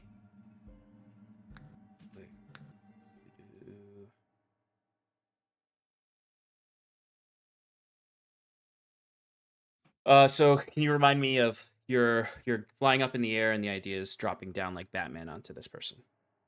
Yeah, I mean, mechanically, if you to not give myself any negatives or anything, I will land and then just attack him. But narratively, I want it to look cool. Absolutely. That's not the part I'm hesitant on. Okay. Because I keep botching the new stealth rules. Can you remind me how the new stealth rules work again? So you would take the hide action, the DC, and this is, you can play it however if you want it contested against their perception. That makes total sense to me. But per the hide rules, you make a DC 15 stealth check. If you succeed, you have the invisible condition, which means that people can't see you. The condition ends, I think, if you make an attack, cast a spell, or make like a loud noise. It also gives you advantage on initiative. So it's So you, after 15 dexterity check, while you're heavily obscured or behind 3/4 of total cover, you must be out of any enemy's line of sight. If you can see a creature, you can discern whether it can see you. On a successful check, you have the invisible condition while hidden. Make note of your check's total, which is the DC for a creature to find you with a wisdom perception check. You stop being hidden immediately after any of the following occurs. You make a sound louder than a whisper, an enemy finds you, you make an attack roll, or you cast a spell with a verbal component. Okay.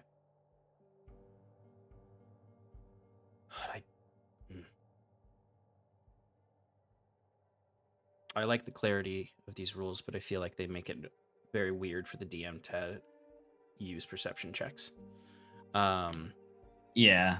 I mean, I would just say that it's just a perception check as normal, because technically the hide action is like born in combat, whereas this is out of. Yeah. No, I know. I just there's so many ways in these days. There's so many ways for players to argue with you as the DM for your call, but this person is a guard on watch, so they are doing perception checks. Right.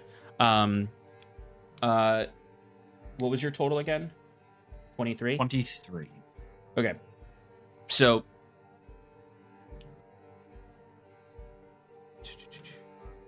and then you're using the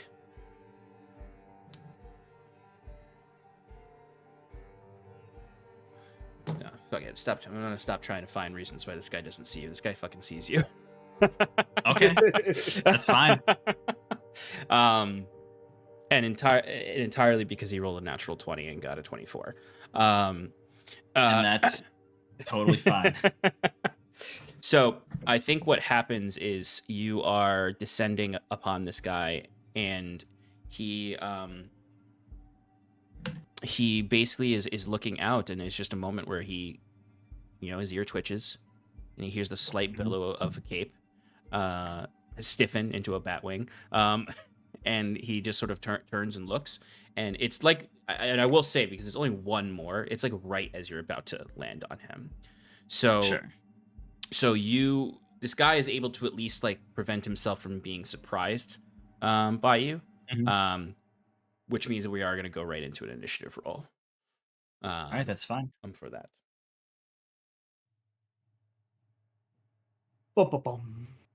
Nobody else sees you. It's just this guy. So whatever you do next can prevent future issues, we'll say. So would you say then I have advantage on initiative? From being invisible. Yeah. No, because you are no longer invisible, because what ends invisibility is if an enemy sees you, you make a sound louder than a whisper, blah, blah, blah. All right. Yeah, that's fair. That's fair. What'd you get? 21. Okay. This guy got a... That's not his stat block. Where is his stat block?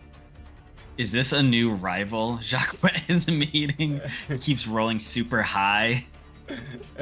Jacques like about to kill him after like a prolonged fight. Like, it's just the two of them dueling up there. Right. He's like, literally... hey, you want a new job?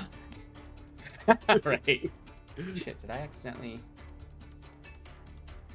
Of course, I left the stat block while looking for the rules for. All right, give me 1 second. There it is. All right, what is his initiative? Okay, he rolled very poorly on initiative. Actually, this was just me looking for a stat block. So you do get the jump on him. You just don't have the advantages of the stealth. Right. All right. So what would you like to do? I'll say you still like land on him, and like he's prone. He is prone because he was in like a prone position when you approach. So you will have advantage on attacks because of that. All right, cool. Then Jacquette's gonna make an attack with Baleful Talent. I just love the name of that.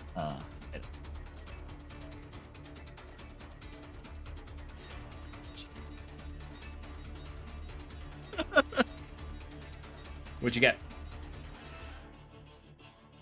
12. Really? Okay. Yeah. That was rude of me. Boy. That does not hit.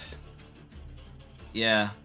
Well, I'm going to use a bonus action to make an offhand attack. Go for it.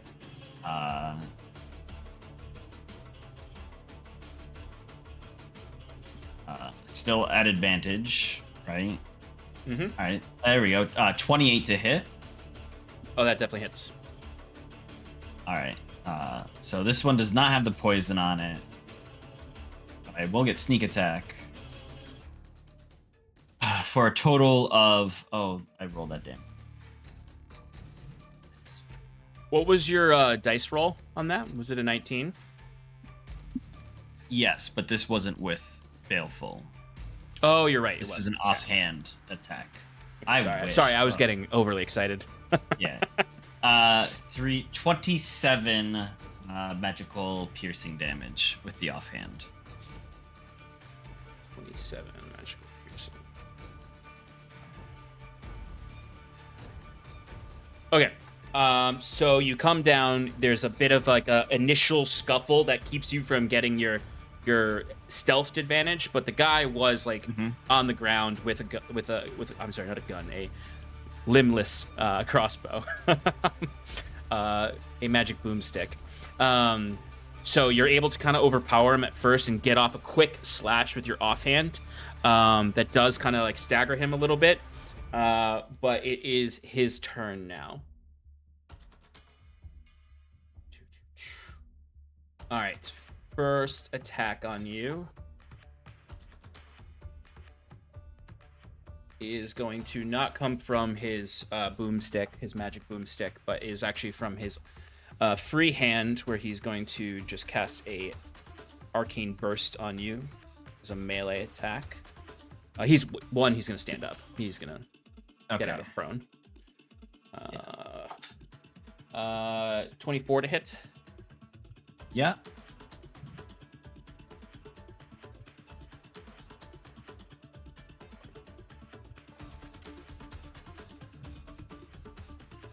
Six, 13, 16 force damage. As there's this burst of magical energy that comes from his. I'll use my reaction to take half. Okay. He's gonna go for a second attack on you. Oh. That's only a 12 to hit. Okay. Does that miss? Yes, that misses. Okay. I don't remember what your armor class is. That's I didn't think it was that low. really? I didn't think it was that low. I had to be sure. It's equal fairness of me asking if a 35 hits. I can also ask if a really low one hits. He is going to miss his third attack with a 9 to hit you. As there's like I imagine the first attack is this huge burst of like force energy, and then like he tries 2 more and just like nothing happens. Like none of the magic comes out. It just sort of teeters out before it can hit you. And it's more like he gives you a gentle slap that was supposed to be much harder with magic. But he grits his teeth, looks at you, and bonus action Misty steps down into the courtyard and shouts out to the whole courtyard. We've got a sneaker! Up there, rogue! And just simultaneously, just a bunch of eyes just all look up at you, Jacquet. Hello. Those of you outside hear this commotion inside. And truthfully, if you're, like, depending on how far away you guys are, well, actually, no, these were two stealth guys having a little fight. You didn't see them in their little skirmish. But you do see the, like, kind of like little flash of fey light as the misty step goes off, and then you can hear the shouting of this guard saying, "We have a sneaker, rogue." That general call in any base these days in D&D of rogue in the bushes. So with that, Sean. yeah, Oh, go ahead. I was just gonna say with upon- that, you guys can roll initiative as well now. Got it. I did before. Can I keep Same. Yeah, if you guys already rolled the initiative, you can keep it. Oh, I'm gonna Thank you. definitely keep mine. All right, so 20 to 25. I got 22 because I rolled a nat 20. Hey, me too. But it doesn't bring me up to 20. This will bring you down to 19. It brings me down to 19. Septimus, what'd you get? 15. 15.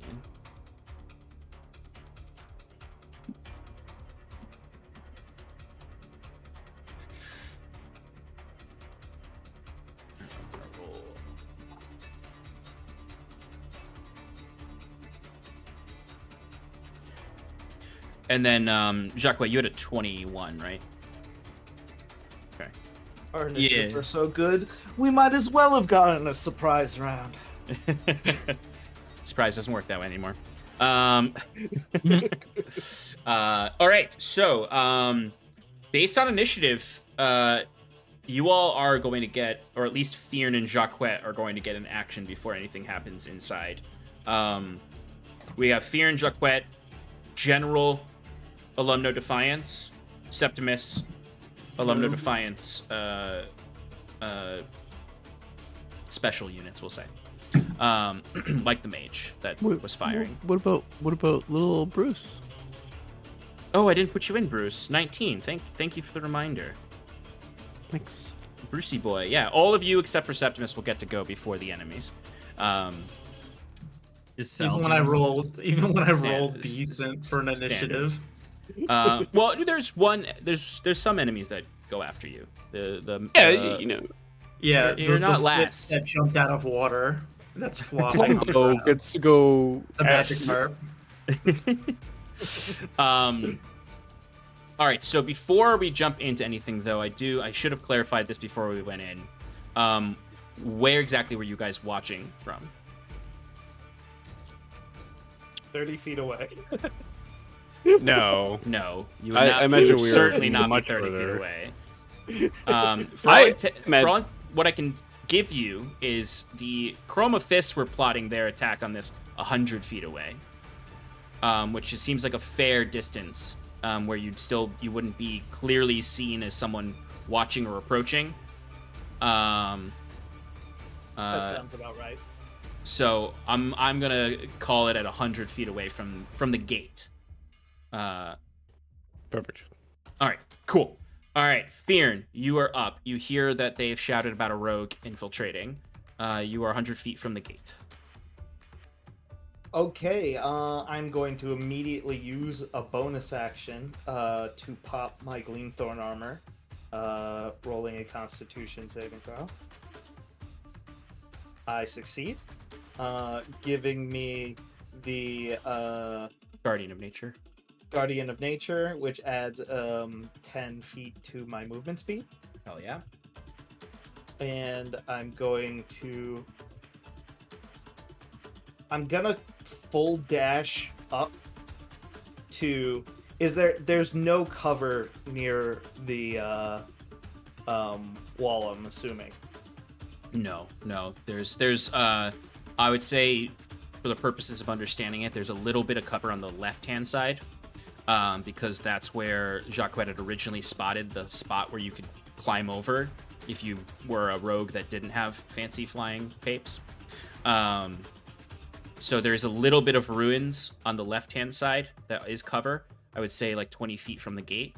But the causeway leading up to the gate is completely clear. Okay, I'm going to take a full sprint towards the ruins then. Okay. Just to, basically get us an entryway. What's your movement speed with the Guardian of Nature? It would be 40, so doubled. So is 80 feet. 80 feet, yes. Mhm. So I should be able to get to it, I think. Well, you're 100 feet away. Right, but you said it was 20 feet away from the wall. Oh, I'm sorry. I said 20 feet away from the gate. I meant like to the left. Like it's not like you're 120 feet from the cover. Sorry, that was my mistake in the way I described that. It's to the side of the gate. I'll say with it's actually probably more like 90 feet because, or 100 feet, 110 feet because it is like 10 feet from the walls. So it's 110 feet to the cover. Every other way, unless you don't actually go up there, is open season for crossbow bolts. As if by design for the defensible hill. So I'm not gonna scream my head off like I normally would running into battle, but I'm also not trying to be sneaky either. Yeah, that's fair. That's fair. Hopefully, this will at least provide a little bit of a distraction so I don't get pelted by 100 bullets. But yeah, I'm in the middle of the field.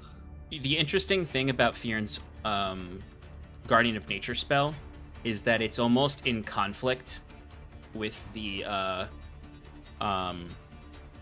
it's in conflict with the Ithildagnir. Every time the armor is like growing the thorny plant matter that gives you this Guardian of Nature ability, the bark like skin, all these things that reinforce your strength, the Ithildagnir like freezes it to death. Well, I will say that I'm using the beast version, so it's really just giving me like fur and stuff, which I might not cause as much of a problem. I'm not saying this is going to cause a mechanical problem. This is an aesthetic problem. Gotcha. Okay. But I'm typically not using the one that has all the wood and bark and stuff. True. It's more of a matter of the way that the spell works through the type of magic it is. The gleam magic is usually plant-like. So there's kind of like this constantly blooming force on Fyrn that's immediately withering and dying, and then being reborn over and over again through the competing magic. Which is kind of dope, honestly. That's why I was like, this is not, don't worry, this is not me giving you a punishment. This is just like a cool aesthetic to your armor. But anyway, Fyrn, rush up 80 feet, turns into a beast that is freezing at the same time as growing. Jacquette, you are up with Bruce on deck. Jacquette, you're up 30 feet above everyone on a little platform that you're on. We'll say, for the sake of things, the platform itself is 5 feet by 10 feet, so it's a little longer than it is wide. And you look down and you can see there may be people in the tent still, but you can see the 4 guards on the walls. You see the 1 mage guard that's in the courtyard, and then you see another 4 guards in the courtyard. All right. Not how I want this to go. Okay.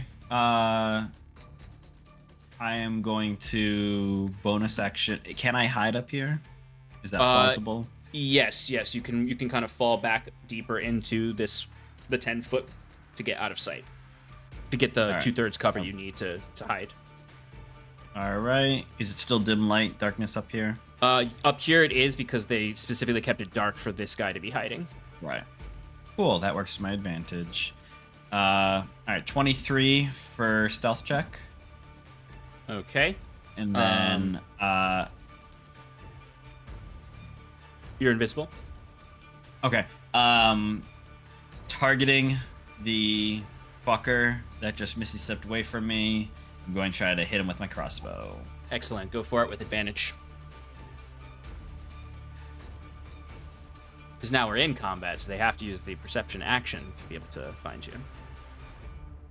That's a 15. 15 on our mage boy.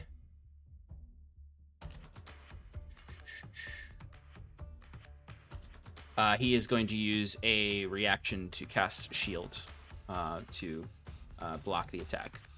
All right. But for your purposes of it was about to hit. He uses the shield to block it. Still doesn't feel good. I am going to drop prone. You're gonna what? Drop prone. Oh, sorry. I couldn't. I was like, what did he say? All right. You can drop prone. Anything else? Nope. End turn. Okay. Bruce. So, is there anyone nearby me, 30 feet within? Like enemies? Yeah. No. Okay. All right. I think so. They're all 100 feet away from you. Yeah. I was Just checking. just checking. There could have been some sneaky ones. So they're all, well, they were, I guess, going to go towards Jacquet, but now Fyrn's made himself a presence as a distraction. So my plan was kind of blown out of the water now, but I could still do other things. I could still be really cool and like prep. I'm actually going to cast a Shard's Stride as a bonus action. What is it? Spell. What is it called? called? A Shard's Shard and Stride. A Shard's Stride. And essentially, it gives me 20 extra feet of movement. I cannot be the victim of provoking attack of opportunity, and whenever I run by something, they take 1d6 fire damage. Oh, this is from Fizzbands. Yeah, This is a cool spell. It is a cool spell. And with my action, I'm going to take a dodge action. Ooh. And I am going to... How far can I get before I... Like, is there anywhere I can run towards and then like duck behind cover? As you approach the lighthouse, no. Yeah. Before you actually get to the lighthouse, like I said, there's like a causeway that leads up to it. Like you could technically dip to the side of the causeway if you wanted to. It's just like not conducive to getting up there.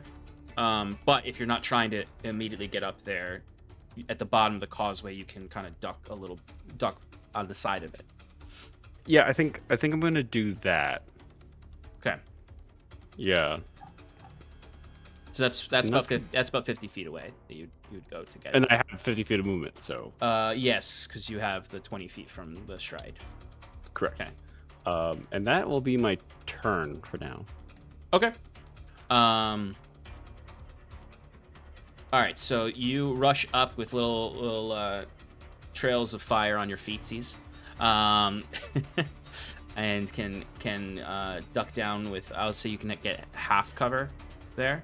I took the dodge action also, by the way. So disadvantage on attacks against you. Excellent. Okay, so you're dodge half cover. Okay. Anything else, Bruce? That's all I can do. Okay. The garrison's turn is up.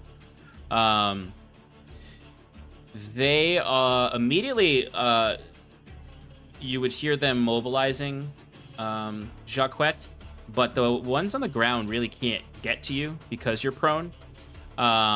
They have no line of sight on you from the ground. It's really just the crossbowmen on the walls who could get shots off at you. It would be at disadvantage. And I'd actually say based on like the height of it, you would also have half cover or actually 3/4 cover if you're prone up there. I said it's above the walls, so it really would have a really hard time hitting you. So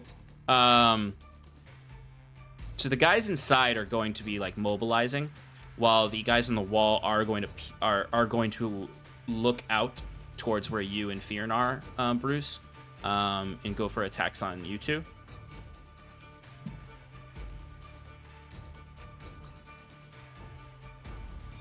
There he is. The real Jabot. He needs his good luck cat.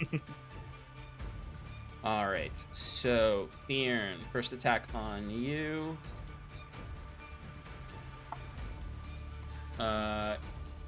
Ooh, that is not gonna hit. Nope, I don't think a 6 hits you, Fyrn. Probably not. Can't be sure, but. All right, second attack on you, Fyrn, is also a 6, so that is not going to hit. Hell yeah. Third attack on you, Fyrn. Okay, that one has a fighting chance. 23 to hit. A 23. I cast shield. Okay. And last attack is going to be on you, Bruce. With disadvantage because of your dodge action. It's definitely not going to hit. A 7, I don't think, hits you, Bruce. Okay, so these crossbow bolts are flinging down now and missing you guys. Let's see. There's going to be two of the courtyard Ulumno Defiance are going to use their movements to get up on the scaffolding so that they can actually see. One of them is going to attack, is going to foolishly try to attack Jacques in his prone and 3/4 cover. Is definitely going to miss. As Jacques just like a bolt flies by your head and hits the wall to your side. The other one is going to go for Fyrn with their first attack. Fyrn, it's definitely going to miss. Second attack on you, Fyrn, is also definitely going to miss. And then a final attack on Bruce that is absolutely going to miss with an 8. So just like a flurry of bolts are going all over the place with no purchase on any of you. As there Good start. Yeah, there are now 6 of these Ulumno Defiance on the walls, which leaves 3 in the courtyard, as far as you can see right now.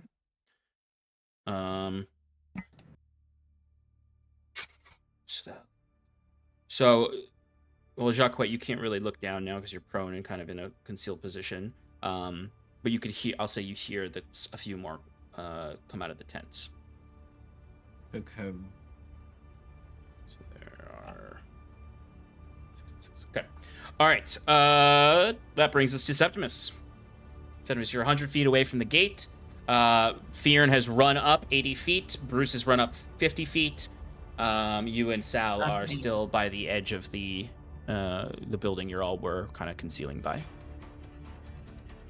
Y'all are crazy. 80 feet, jeez. He's a fast boy when he's in beast form. Clearly. And Bruce is a fast boy in his fiery boot spell. I mean, Look, I feel like I gotta do it. I don't have a range of 120 feet, I got a range of 5 feet. I mean, that's fair. But I think I will have to try to play catch up a little bit and use my movement speed, action dash, to get 60 feet closer to the gate. All right.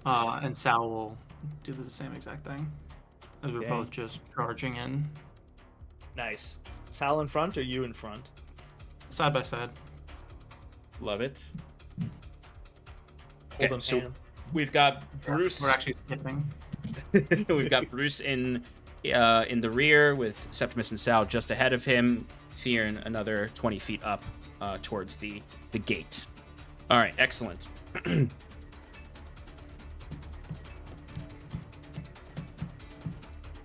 Oh, wait a minute. Sorry. better idea?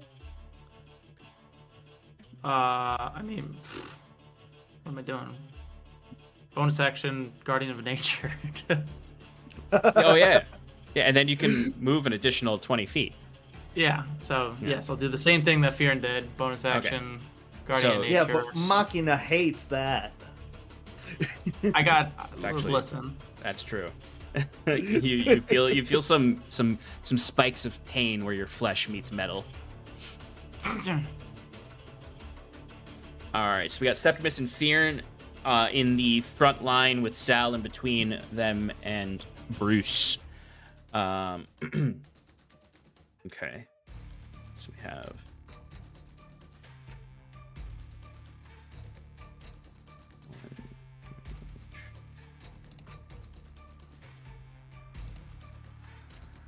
Do you have the same armor I do? Yes, you both have the same armor. Essentially. Except Did you roll the Constitution saving throw? oh yeah, there is a con saving throw with that armor when you use Guardian of Nature. Oh yeah. 18. You're good. You're good. All right. It is the special forces of this garrison's turn. So it's the mage and any other special units that might be in there. All right.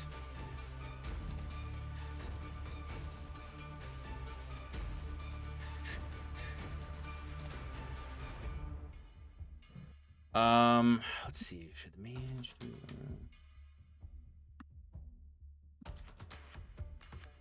Yeah, he's probably gonna do that.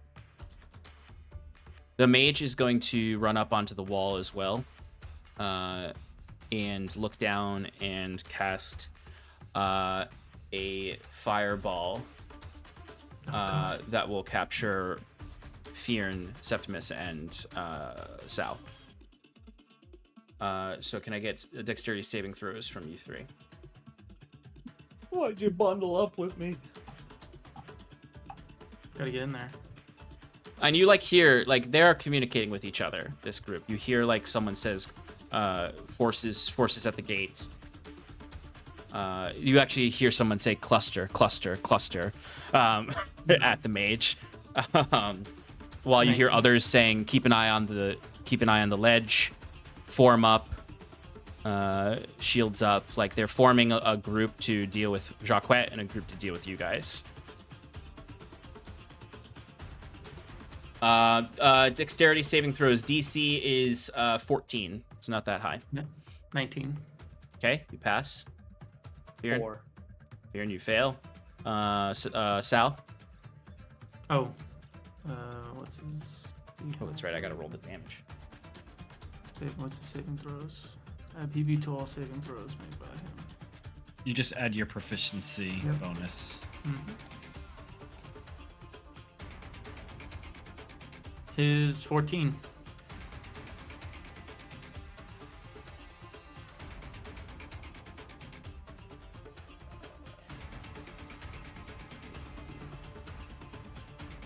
Sorry.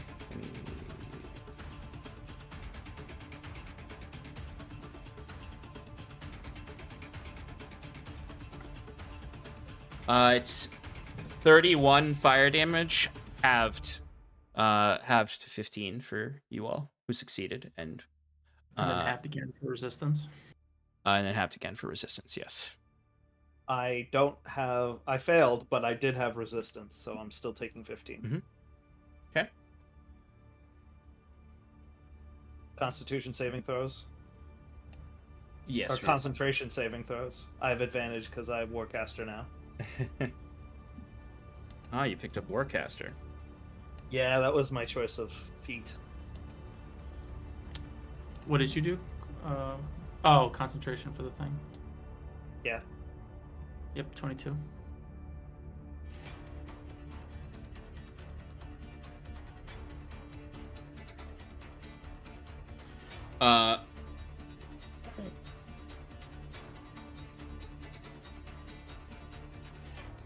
Okay, the next move from one of the special units is going to be casting of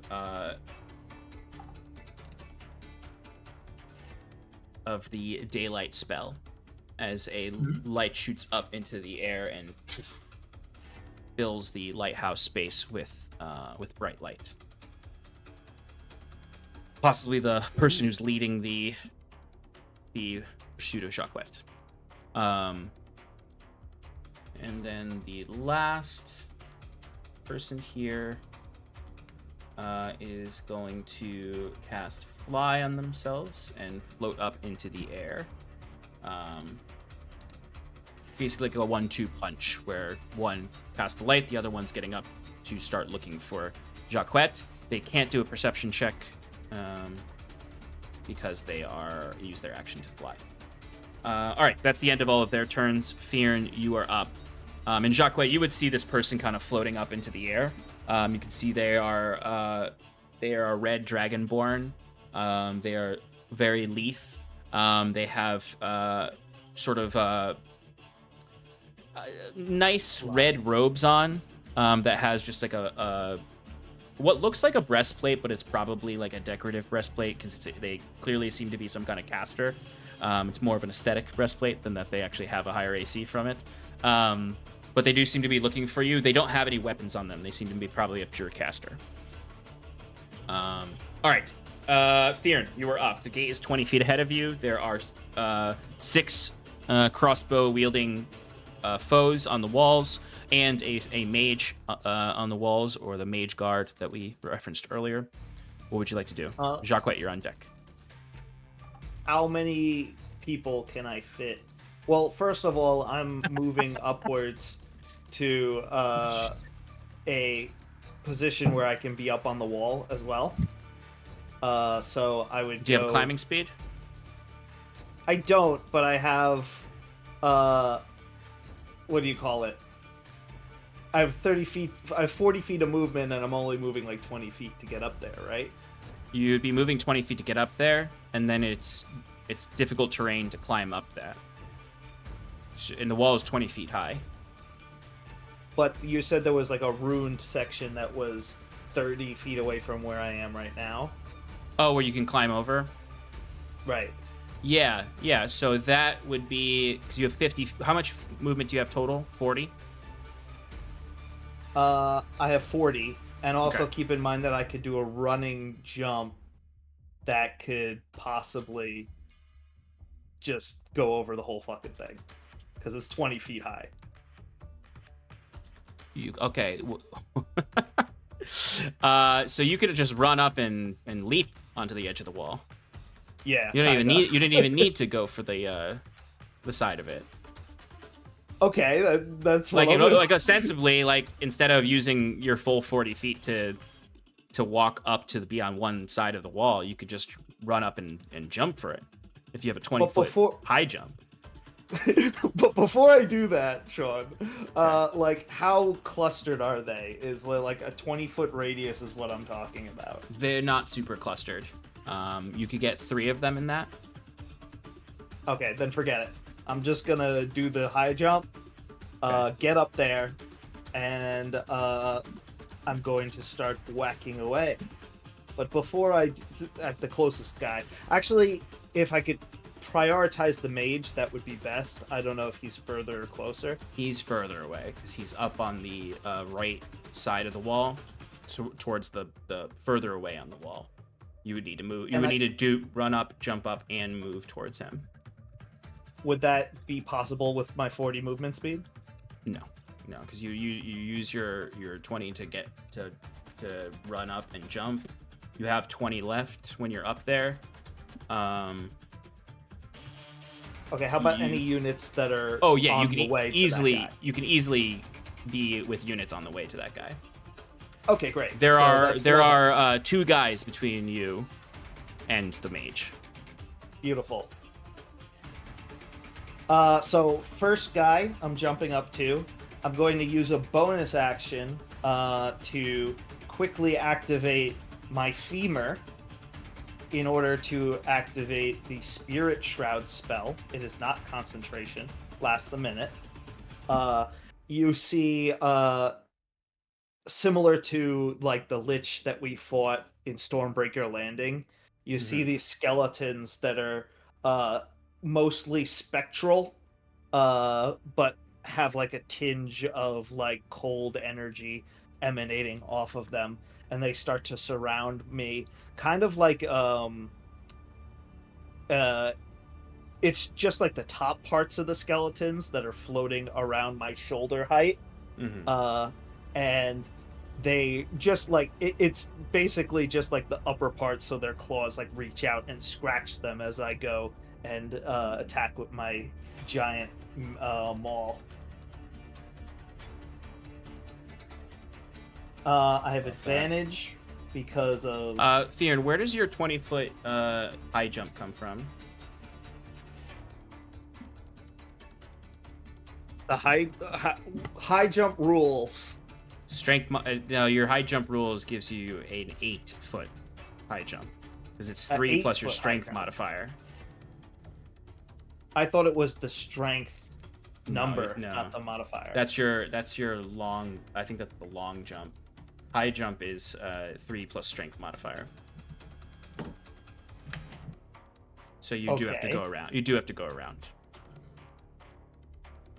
If I jumped 8 feet and then climbed the rest of the way, I would ask for I'd ask for an acrobatics check there, because when you had the 20-foot high jump, which is insane, you were jumping and grabbing the edge of the wall. Here you're like trying to grab onto like the loose wood and pull yourself up, so it's not exactly the same.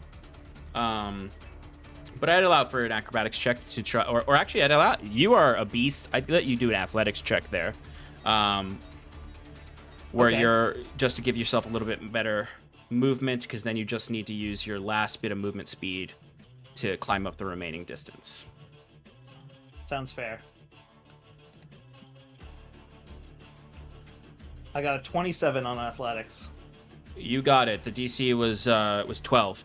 So you are able to kind of brute force your way up the last 10 feet of the wall.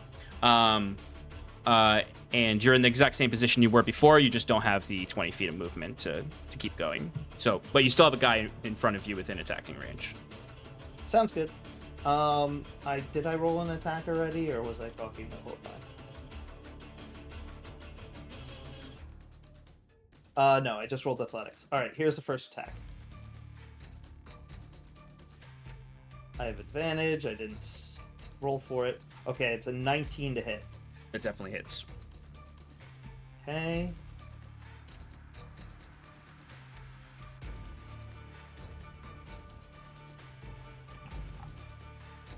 That's gonna be a 14 bludgeoning damage. Okay. And I don't get extra damage from the thing, do I? I don't think I do. From Guardian of Nature? Yeah. No, you don't. Oh, no, you deal an extra D6 force damage. Okay, so that's 13 cold damage and 3 force damage. And how much was the bludgeoning? 14 bludgeoning.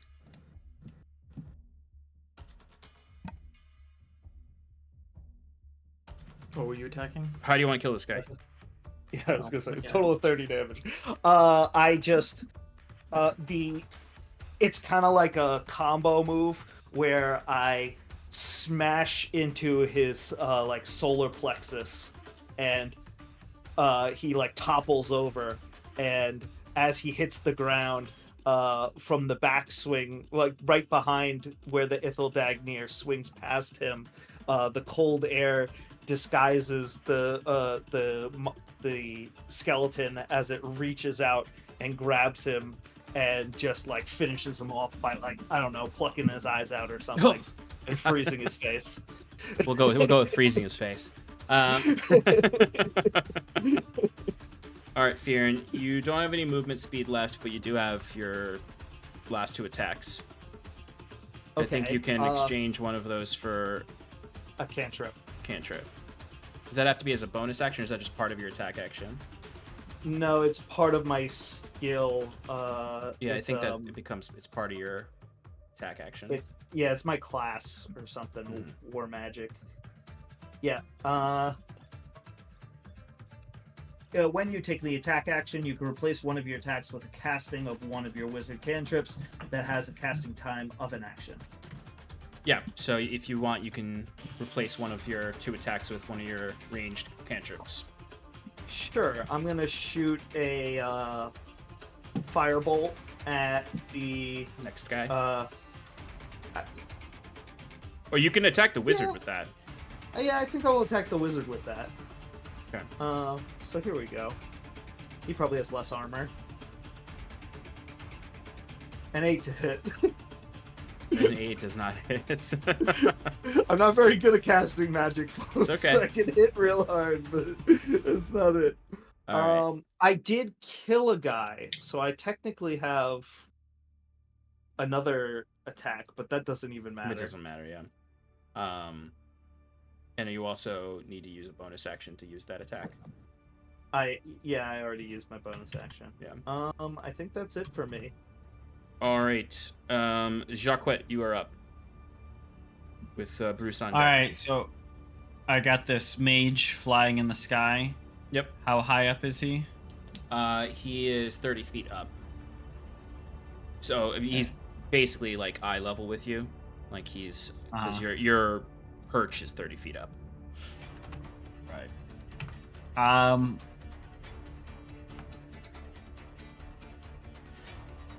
I will bonus action steady aim and make an attack with my crossbow on him. Got it. So that's a 24 to hit. Definitely hits.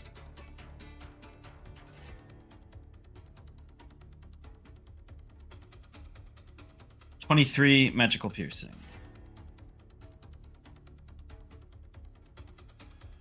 Okay, let me roll a concentration check for his fly. What is his? Yeah, he passes. He maintains his flying. But you get him with, he gets a bolt to the chest as he's trying to use the daylight to keep an eye on you. Anything else you'd like to do? End turn. Okay. Bruce, you're up. So, can I get through this gate, as it were? Do you have a means of getting through it? Something to blow it up? I mean, like, I'm Bruce. Yeah. I'm Bruce, baby. You don't have enough movement speed to like plant an explosive and then get away unless you have another means of getting away, because you're going to use all your movement speed to get to the gate. No. What I think I'm going to do is I'm going to cast spider climb and just walk over it. That's fair. Okay, spider climb is an action to cast. Yes, sir. Okay, so you can get up to the gate then, and with your next turn, walk over it. Unless that increases your movement speed. No, it does not. No. Okay, cool. You do still have your bonus action. If there's anything you want to do with that? I don't think I could do anything with it because there's no one in range. Yeah. Of what? I don't know. For me to yelp. Oh yeah, no, yelping you wouldn't be able to get anybody. Yeah. Or you'd get like one guy, and it's not the guy that everyone's fighting. Yeah. I mean, you can see the people on the wall if you've got a. Oh wait, no, you've already cast a spell. Technically, oh. Wait a second. Just give me a second. Oh, it uses an action. Okay, never mind. I was gonna use my nothing. Okay. Yeah, No I'm done. problem.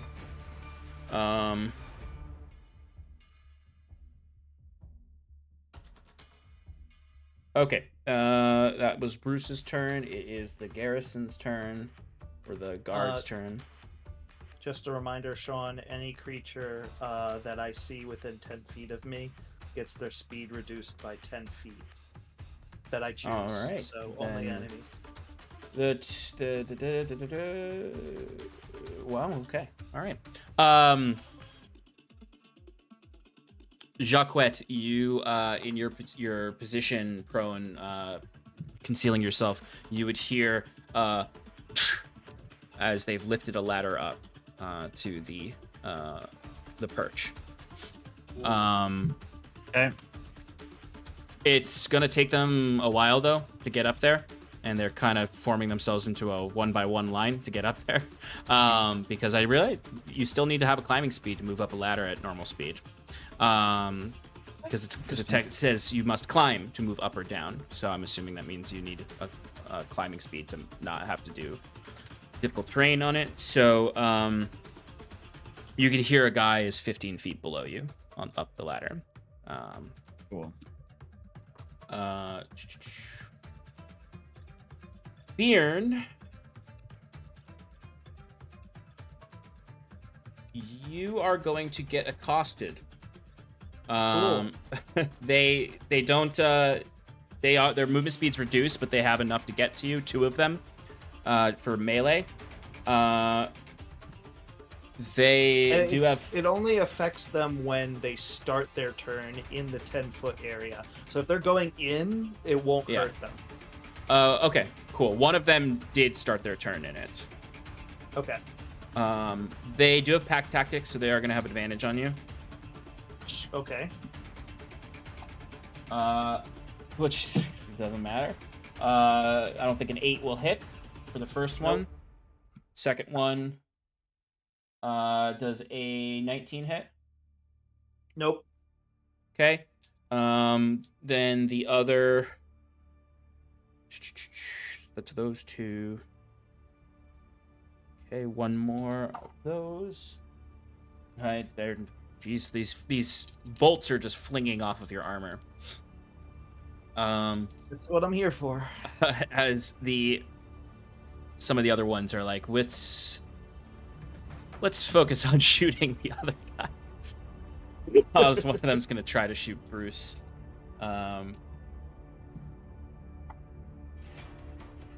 Oh, actually, they don't have advantage. I should roll it that way. I'll take the lower one. I don't think a 12 is gonna hit Bruce. No, sir. All right. All right. Their second attack is gonna be on Septimus. What? Stop doing that shit. Okay. A dirty 20, Septimus. Does not hit. Okay. Last one is My gonna skin is iron. it's gonna go for Fyrn, because they're just like, these guys are like freaking covered in impenetrable armor. And Fyrn, I don't think an 8's gonna hit. Nah. Last attack on Fyrn. I think they. Jumpers this go, has you to be a infected little bit Sean on with them too. I mean, like, if septimitis. I wasn't wearing really. Titus. This is I'll say, like, those of you like Fyrn, you can see like they are definitely starting to lose morale, as they have not been able to hurt you with anything but the fireball. As the last one is a 19, which I don't think hits. Nope. So they just see this literal juggernaut on here who just like killed their comrade, and also like froze his face and plucked his eyes out with evil spirits floating around him. And all the plant life around you is dying as you walk around. You're pretty fucking scary. Yep. I got horns. I got Yeah, literal fangs devil, and little claws. devil of the frozen north. All right, Septimus, you are up. How far away am I from the gate? 20 feet. And the gate's closed. Gate's closed, and Bruce is standing right in front of it. I thought he tried to climb up. He didn't have enough movement speed. He'll be able to on his next turn. It's a wooden gate. Oh yeah. How far is Sal? Sal is Sal dash, so Sal's 40 feet from it. 50 because his movement speed's 25. Oh, okay, yeah, then Sal's 50. So then he will. Damn. Yeah, he'll have to dash. Okay. To get right up to the gate. Mm-hmm. That Dragonborn that was flying. Yep. Can I see him? Yes, you can, because he's 10 feet above the walls, so he's within line of sight. How high up is he from the ground? 30 feet. Like, it would be a straight 30 feet drop. Mm-hmm. If he loses concentration. Spell magic on him. Ooh, hell yeah, brother. Love that. Oh, I'm looking under the rock. It's like 2024. I have to look up every spell because I don't know if they're different. I know, it's so sad. Choose one creature, object, or magical effect within range, which it is. Any ongoing spell of level 3 or lower, and the target ends. For each ongoing level of level 4 or higher, and the target make an ability check using your spellcasting ability. Spell ends. Oh, interesting. Oh no, it still has the escalation. Still up. All right. And do you cast this at level 3? Don't take. There's no yes. judgment in me saying that. I just have to ask that. Okay. Okay. Yes. Yeah. Because Okay. I'm going to assume that he casts it at level 3 also, because he just cast it on himself. Which is fair. I just have to ask always when you use Dispel what level you cast it at. I'm trying to poker face it so it's not me trying to say upcast or don't. Yeah. This is successful upcasted because Fly. Fly is a level 3 spell, and the character sheet indicates that it's a level 3 version, doesn't indicate it's a higher level version. He would have multicasted on other people if he had the ability to cast it at a higher level. So he is going to drop from the sky. Nice. What's 1d6 bludgeoning damage? So it'll be 3d6 damage on him. Okay. All right, that's gonna be 10 points of bludgeoning damage on him, and he is knocked prone. Did he fall inside or outside the walls? Inside the walls, because he was flying inside. Then in that case, I'm just going to just stand right there by the door with the gate Okay. and have that be my turn. All right. So you use the rest of your movement, or you'll use part of your movement speed to get up to the gate? Yeah. Okay, cool. Cool. All right, it is the... I kind of imagine that, like, I guess what the best way to do is, yeah, I'm up at the gate, but I'm not standing at the gate. I'd be on the one edge of the gate where, like, against, like of a siege, like, you're putting your back against the wall so you can't get, like, shot down from above. Yes, absolutely. All right, so it is the special unit's turn. Our mage stands up from being prone.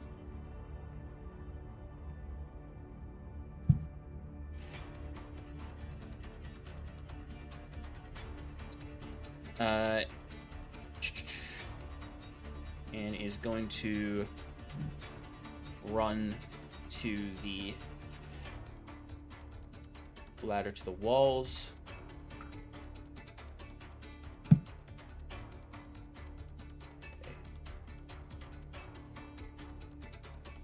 It's gonna look down and see you all clustered there. Oh wait. Oh no, it's each. Okay, you can't do this. All right, so Fyrn, Bruce, and Septimus, I need Constitution saving throws.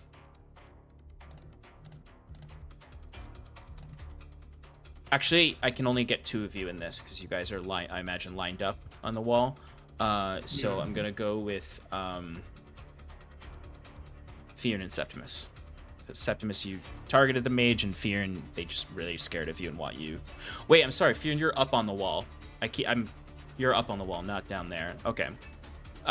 So me and I wish I built a battle map for this. So it actually would be Bruce and Septimus who would get caught by this. Okay. So con Yeah, saves from Bruce 19. and Septimus. I have a 10, so Septimus, you pass. Bruce, you do not pass.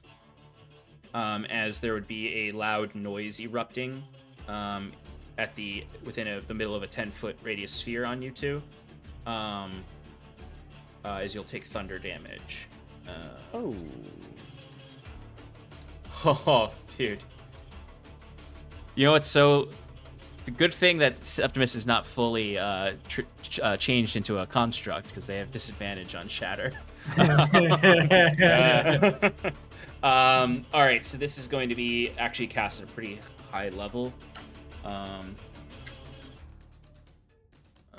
So shit, where are my dice? Sorry, guys. No problem. Take your time. 5 levels higher.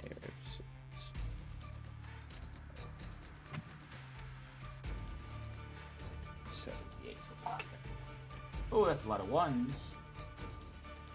Good.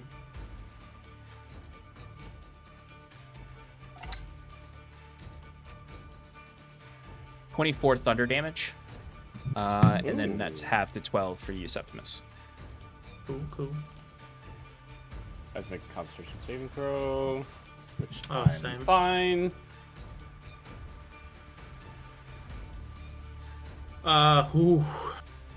Close. 11.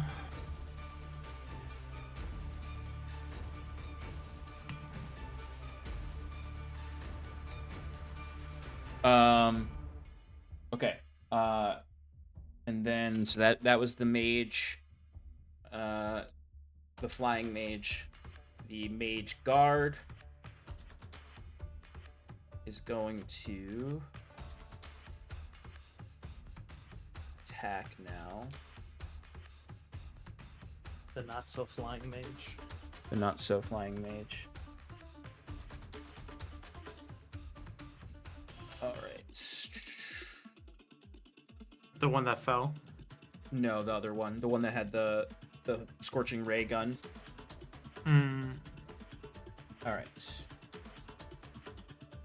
All right. They're all gonna go for Fyrn. Woo! You scary boy. Oh no!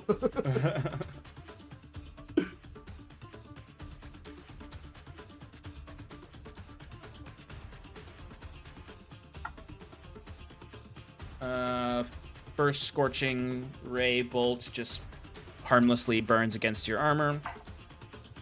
Second one is a natural 20. Does that automatically hit? Or It does. I guess. Yeah. Okay.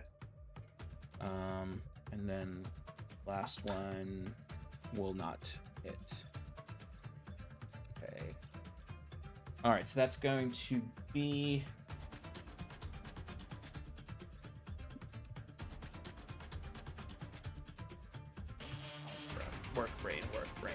work. 20 fire damage. Half to 10 for my resistance. Yep. I like to imagine when this fire, and like same with the fireball and this, like it's almost like the freezing cold of the Ithildagnir is like absorbing and shrinking the flames so that only a little bit of it actually gets through to tickle your skin. Yeah, and I imagine there's also like a ton of steam coming off of me Yeah, every time yeah. I get hit by it. Yeah, it's a real steamy show. Anyway, Fyrn, you are up with Jarquet on deck. Okay. I'm gonna. So keep you're running flanked towards- right now by two guys. So you'd have to push through them to actually move because it's only a 5-foot wide space. I'll stay. Could where also I kill am, them. Thank you. You also just kill them. Let's just kill them. Let's try that. Okay. Okay, so still at advantage. Oh wait, concentration saving throw with advantage from getting hit from that last attack.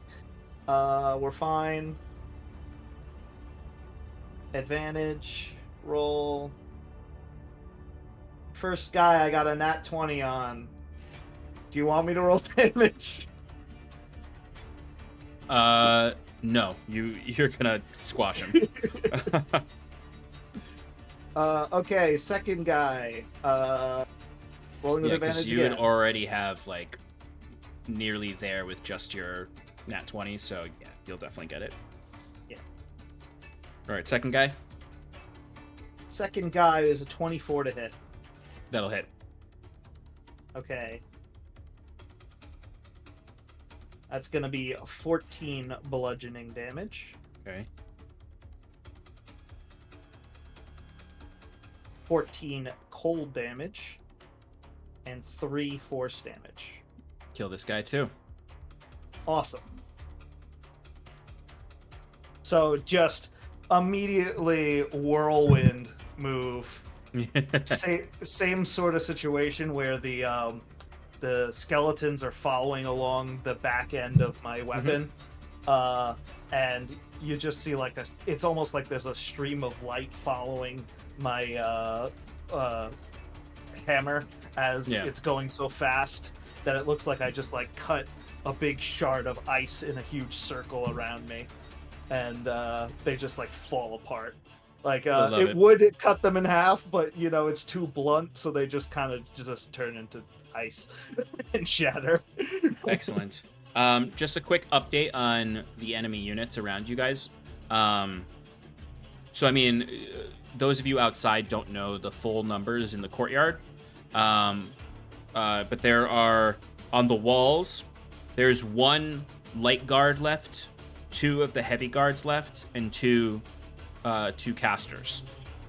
Fyrn, you can see in the courtyard there is a heavily armored, almost commander, and 3 light guards. Those 4 are over by the ladder trying to climb up to deal with Jacquette. So 1, 2, 3, 4, 5, 6, 7, 8, 9 of them are left.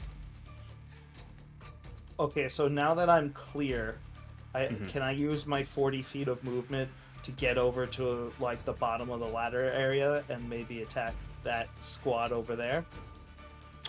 With 40 feet of movement, you said? Yes, with 40 feet of movement, you could close the gap between you and the commander. The other 3 guards are clustered by the ladder, which is just slightly too far with climbing down.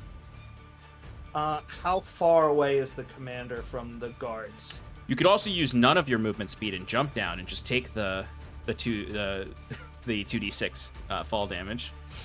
Tempting, trust me, it is. But I want to see, like, could I do like a radius move and attack them with a magic spell there? If you're thinking like a cone of cold, yes. I'm thinking like an ice storm, which is like cylinder. What's the area of effect? The range is 300 feet. The area is 20 feet cone. 20 feet cylinder. 20-foot radius, 40-foot high cylinder. Oh, I see. Yes, you'd be able to get those 3 guards. Yeah, I'll say you can get all of them with that. So I'm going to use including the guard who's 15 feet up. Cool. So I'm going to use an action surge to cast that spell. Okay. Which means I still have other attacks. And then I'm going to... so they all make dexterity saving throws. DC 13.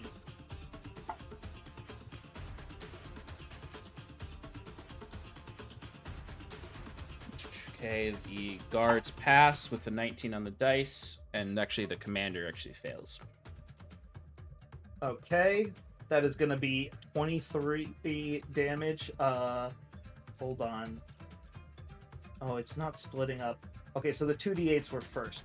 So it's 10 bludgeoning damage and 13 cold damage. Okay, so 23 total. And it's halved for the people who saved. Okay, so that's 11 on them. Okay, they're all still alive. The hailstones in that area make it difficult terrain until the end of my next turn. I'm going to use my movement speed to get over there, and I'm going to attack the Commander. Yes. Go for it. So Jacquet, you just see like this hailstorm of ice just start ripping at the ladder, and the guards trying to climb up, making it even harder for them to get up to you. Like I imagine they like try to get up 5 feet, and just like huge ice rock just hits him in the face, and they fall back down 5 feet.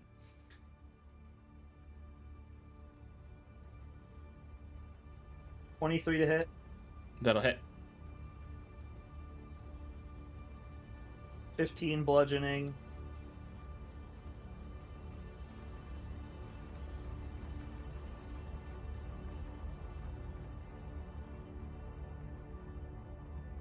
Yuck. Hold on. I might have to re-roll that. I'll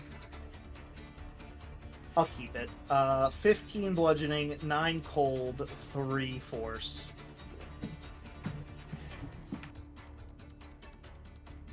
Okay. Sapped it.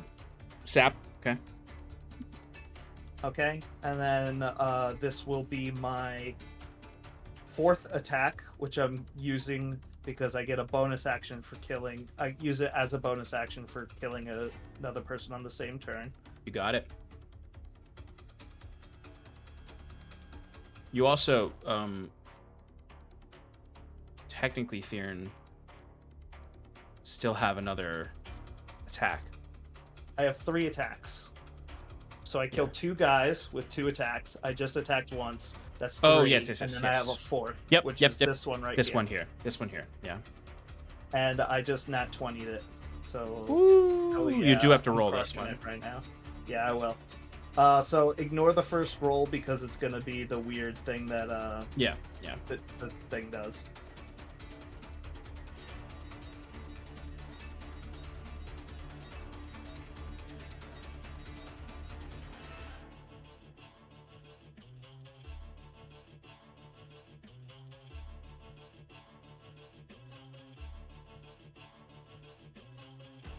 Okay, so now I have to do math. 12 plus 7. Oh my god.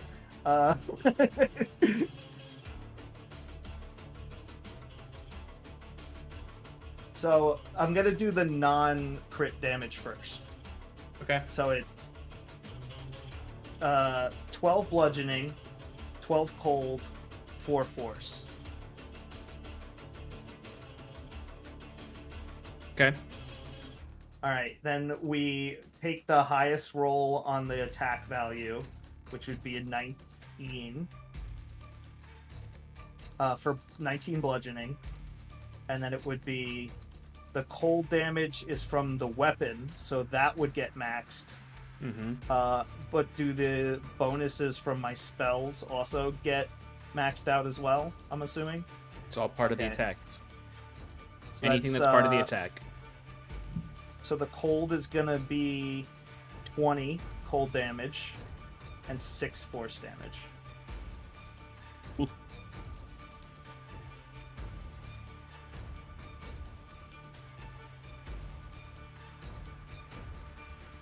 Brother just dealt 73 damage. Yeah! Did you count the spell that I casted before that? And that's separate from the spell that you cast. I'm just saying on that one attack. This overall turn, you've dealt an absurd amount of damage. I think I'm out of shit. But he is bloodied. I look towards him and I just say, weak! In a very intimidating manner. Okay, I love it. Jacquet, you are up.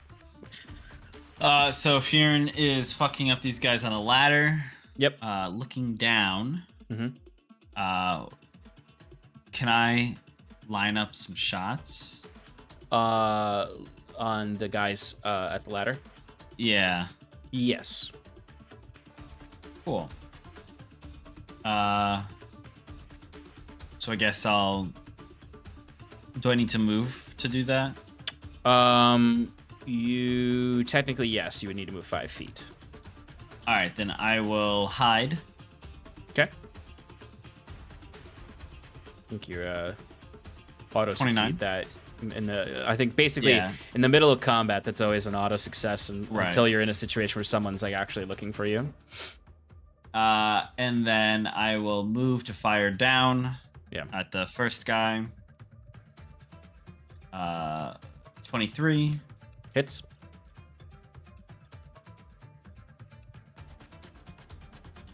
All right, for 34 damage. Ooh, nice. You that is an overkill. Cool. So you kill 2 of them. It doesn't overkill to get all 3 of them, but you basically, what does it look like when you do this? Because I guess it's just a really interesting like thing happening with the sleet storm and you kind of crawling over to the edge. Yeah, so I actually imagine Jacques gets up and like backs up a little bit. Almost like making it seem like he's retreated from the ledge. So they're like, oh, we have a chance to get up there. Yeah. And then he just like appears down over, like almost like bending 90 degrees and just goes, hello, boys. And just fires a shot down. I imagine it hits the guy on top who just falls into the next guy. And the third guy's able to like squeeze in as they just slam into the ground behind him. I love it. I love it as these 2 go down. I think that's such a cool image of like this like whipping ice going around, and Jacques just comes over and just fires the bolt into the guy who thought he was about to like crawl over the edge probably to chase you, and just goes splat down there, taking out the other guy, with only one on the ground, at least one light guard left with the commander. Awesome. Anything else, Jacques? I'm just gonna move away, so I'm in cover, Perfect. and then I end my turn. Excellent. Brucey boy. You're muted. So who's left here? We Uh, have the guys there's- on the ladder. Any more on the ladders? Or There's no? no more people on the ladder. There's one guy at the base of the ladder. Okay. You can't see them yet though. Because okay. they're inside and they're past the 30 feet that you would need to see them. They're just past Okay. it. You can see the commander fighting Fyrn with your tremor sense. Okay. Up on the walls, you can't see the people on the furthest peripheries of it, but you can see one light guardsman is above you, and to your left. But you can't. You know there are guys further on the left and right just from hearing them, but you can't see them right now with your tremor sense. Okay. And so they don't have vision of me right now, do they? No one has vision of you right now. Okay. They'd have to like fully like bend over looking down to get you. Okay. Over on the left, if I start running up that wall, will I start to see how many people are there? If you run at an angle, Yeah. Yeah. like if you run a diagonal up the wall. Yep.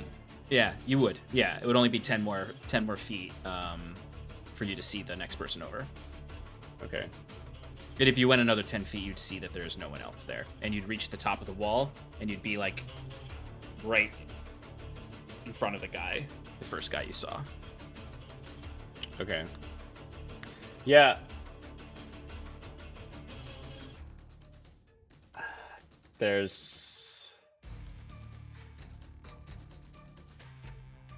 What I might do is I might... Alright. I'm going to run up the wall. Mm-hmm. Oh, actually, no, I can't do it. I'm sorry. Never mind. My plan is now in disarray. I might as well just take a pot shot. Whatever.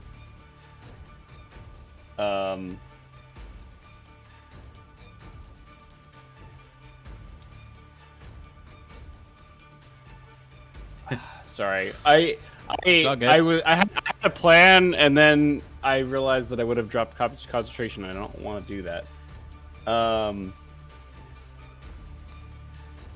Yeah, what I might do is I might just do a good old cantrip. Yeah, so what I'll do is I'll run run past this guy. So he takes my 1d6 and like, run through his legs. I like that. And then when he turns around, he just sees Bruce just, hand out with his tool, and it's not a limbless crossbow, but this tool that just shoots a sorcerer's burst right to this man's face. The nice thing is that this guy is one of the last minions, so any damage you deal to him will kill him. Okay, so me running through his legs is gonna kill him. He'll catch on fire and just like die of like he'll just burn to death from your shoes, your flaming shoes. That makes me very actually, happy. Bruce, I actually imagine that you don't actually run through his legs. With your spider climb, you like run over him. Run up him? Yeah. Yeah. And just completely light him on fire. I love that. In that case, can I save my action and instead use my action to unveil my ever-smoking bottle? Yes, you can do that. To make myself even more obscure. I love it. They're obscure. Yeah. It's almost as Clayton. if, like, from the perspective of the enemies, this guy is on fire, and this is like a strange amount of smoke is coming off of his burning body. Yes. And then I'm gonna use the rest of my movement to just keep running towards the tower along the walls. Oh, okay. Yeah. All right. Anything else, Bruce? No, that's it. Okay. All right. The bandits are up. They're not bandits. I don't know why I keep calling all enemies bandits. I'm not even using bandit stat blocks this time around. Reminder, enemies within 10 feet of me have reduced 10 thing. Yes. They have the area where the hail is still difficult terrain. Okay. And the guy that I just attacked also gets an extra 10 feet reduced because of the Ithildagnir's frostbite. Cool. All right. Well, he is going to attack you after you insulted him. Makes sense. So he's gonna pull out his great sword and go for an attack on you. Now, there's something interesting about this guy, Fyrn. He is in plate armor. He has the red scarf of the Ulumno Defiance, but I mean, this might not be weird to you considering their past as sort of rebels, but this guy has all the trappings of a paladin. And that is made even more clear from you when his great sword ignites with radiant fire as he goes to attack you. Okay. Shit. Sorry, no. This guy does not attack you yet. His turn is not up yet. He's the 3 initiative count. His little buddy will run up to you, who's next to him. Can he? How much is his movement speed's reduced by? By 10, and he's in difficult terrain. He's not going to be starting his turn within your shroud though, so he'll be able to just get up to you with his full movement speed. Okay. Because if he's reduced by 10, it's just difficult terrain. It's not reduction of speed. It's the shroud that difficult reduces speed. terrain with the shroud. It says that if there's an enemy within 10 feet of me, So he's not starting within 10 feet of you. Starting in my turn. Yeah. So he'll wait. No, he won't. It's difficult terrain. He will not be able to get up to you because he's 20 feet away, and he will only have 15 feet of movement. So he's gonna have to go for a unranged attack on you then instead. Okay. She will get pack tactics advantage because the commander's within 5 feet of you. Doesn't matter. I can't seem to roll higher than a 10 with these light guards. So the bolt just like this one shatters. Like this one doesn't just bounce off your armor, it just like shatters into splinters and even the like metal head shatters against the armor. And then let's see. There's only 2 other of these guys. They are also going to attack you actually because they see you engage with their commander. They see Bruce is covered in smoke and they don't really want to deal with that. He just lit someone on fire by walking on them. And they just saw a bunch of people fall off a ladder. I mean, going up there doesn't Yeah, seem it's like like a good not idea. looking good for them. Like there definitely like is a level of morale that's making it difficult. You might see a surrender soon if you guys keep pushing, or if you try for it. But anyway, they're gonna I'm go going for for the attacks on commander. you. I don't think a 17 is gonna hit on you, Fyrn. Nope.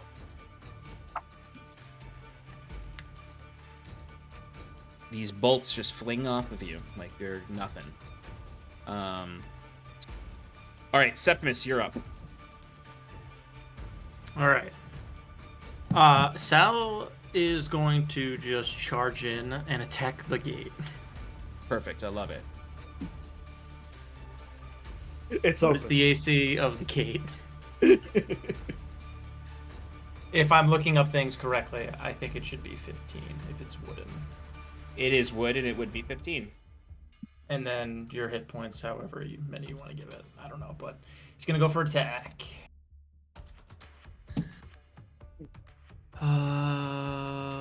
+7. First attack.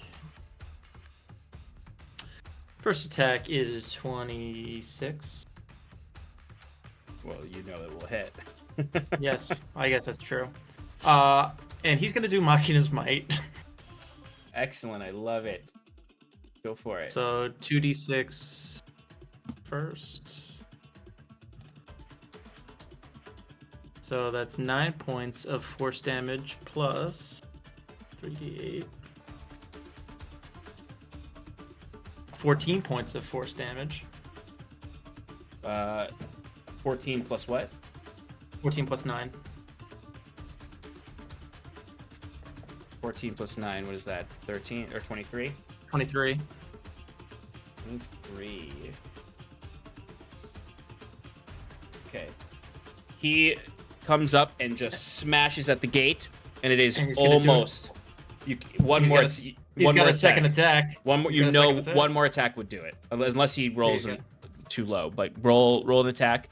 If he hits, It's too low.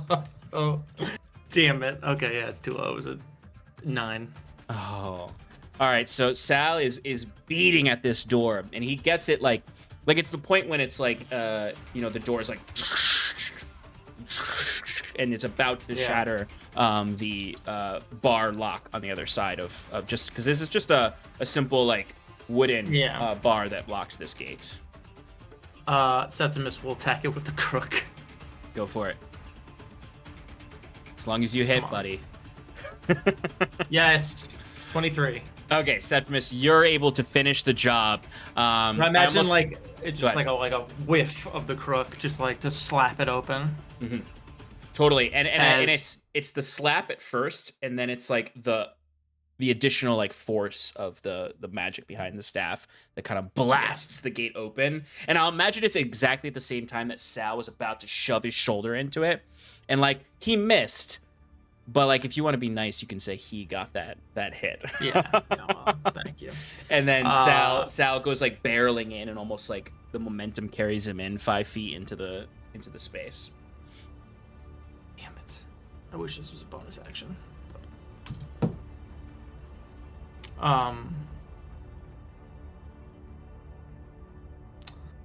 Yeah.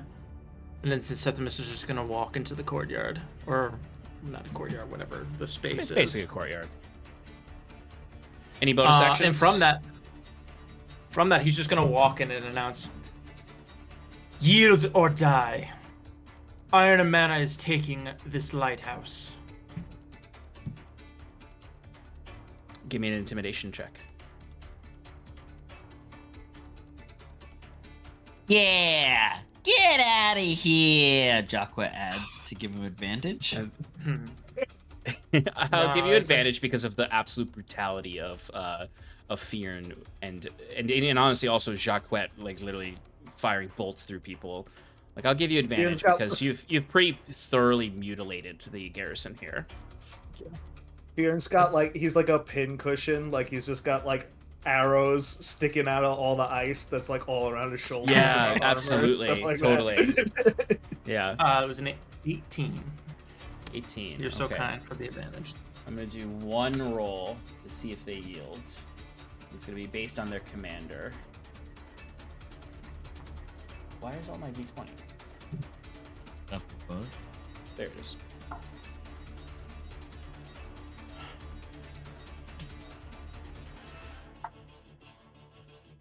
You said 18? Yes.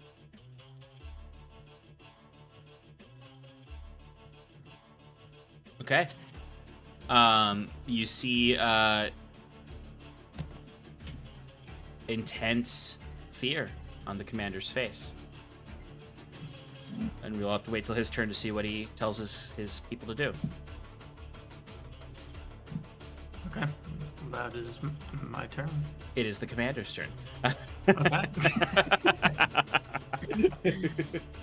You see he looks around. There's this whipping ice storm behind him. There's a shadow monster who just set someone on fire with his feet. There is a rogue that, despite being caught, has also just rained bolts on people, including killing 2 guys with one. There's an absolute icy juggernaut ripping through the whole place and getting pincushioned and taking no damage. Yeah, they themselves are pretty strong, but you're a lot stronger, and are less than half their numbers. So the commander looks around, looks at Fyrn right in front of him. There's like these spectral ghosts around Fyrn too, like clinging to his armor and staring this guy down. And the fiery radiant light I said that went on his greatsword goes out. He places the greatsword down on the ground and commands his soldiers to stand down. You hear crossbows dropping to the ground. You hear any kind of spells that were about to be cast canceled. There are 1, 2, 3, 4, 5, 6, 7 Ulumno Defiance who are surrendering to you.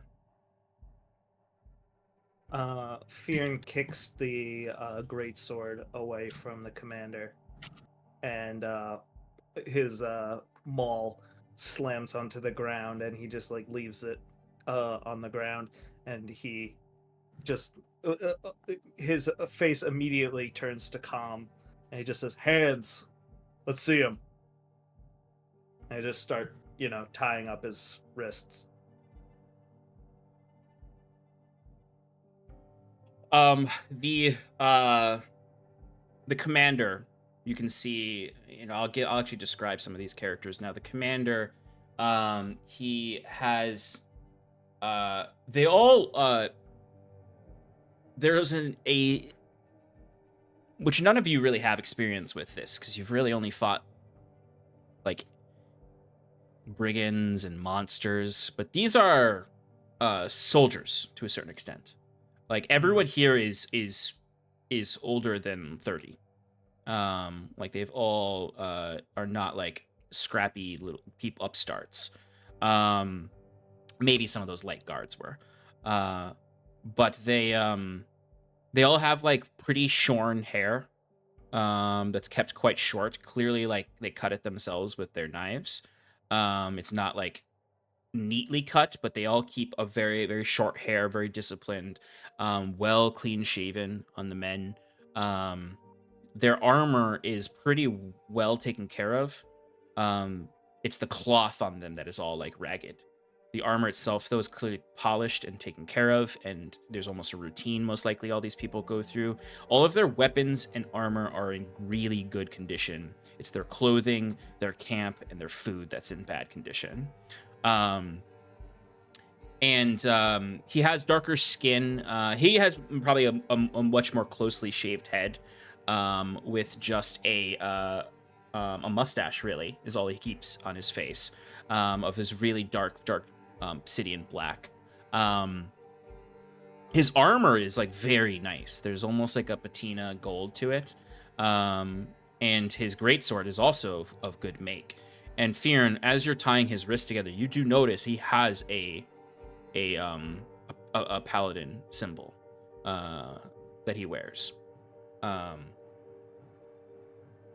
the others all kind of line up to be, taken prisoner, so to speak. And as you're tying his wrists, he would say, "Well, you thoroughly humiliated us here. You give us the dignity of leaving with our dead."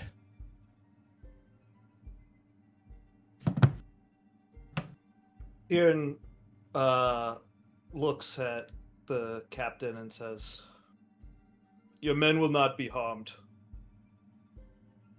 You, however, may be of value to us. I will let them leave. They can take their dead back to whatever other Ulumno base you can find around here. But you're staying with us. At least for a little while." He nods at you.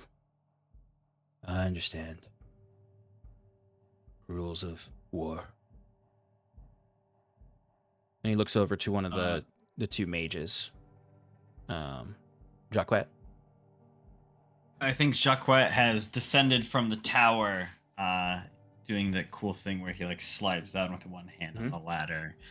Too cool for stepping. And he goes, walking up to Fyrn and like kind of like gesturing for him to come down to like whisper. He goes, "Why do you want to keep the commander?" Maybe not. I want to try something. Give me a second here. Hey, be my guest. I was just curious if there was something you were trying to get from him that I might be able to extract less painfully. How many people did we kill again? You killed 5 Too people. many. How many people did I kill? 4. And that's not true, actually. You killed 2. You killed 2. Jacquet killed 2. Bruce killed 1. Okay. So Bruce is going to. Fyrn is standing next to the captain, and he speaks up loudly so everyone can hear. "Your commander has said that he will stay willingly. You all may drop your weapons and go back. You fought admirably, but I have come here to create order in the Lighthouse district, and gang fights will soon be put to a stop. If you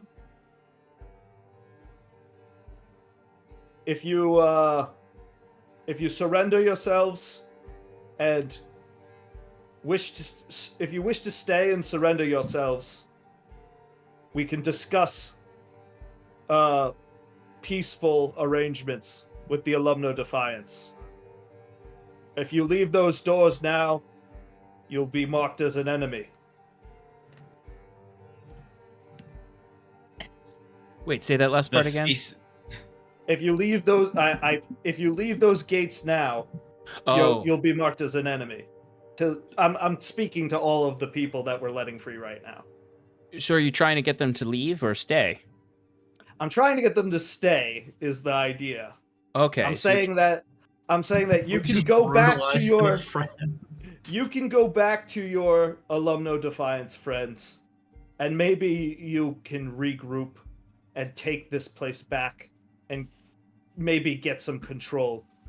But you will lose many more. I'm offering an alliance of sorts.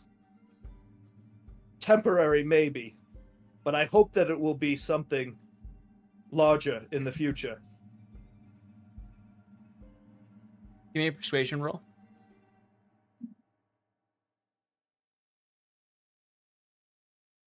So bad at those.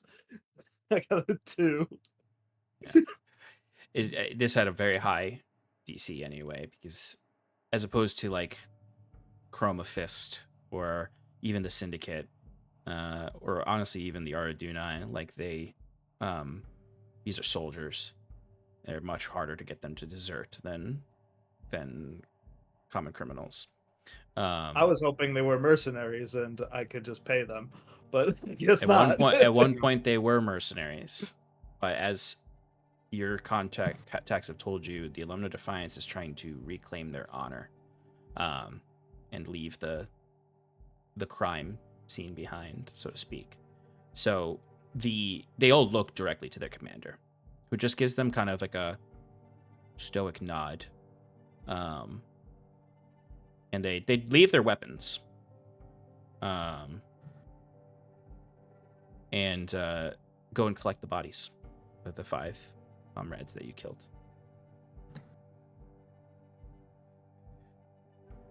What is everyone's passive perception? 13. 19. 17. 16. Sorry, I just need to look something up.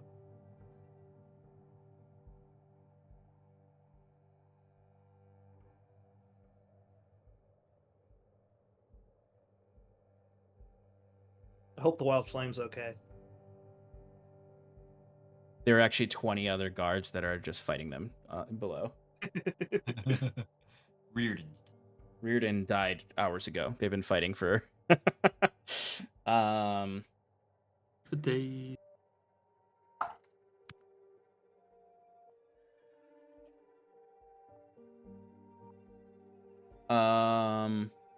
Did anyone have, who has higher than a 17 passive perception? Me. Septimus, you notice the mage guard, or the range mage, I'll call him, the range mage. He wrist pocketed his weapon.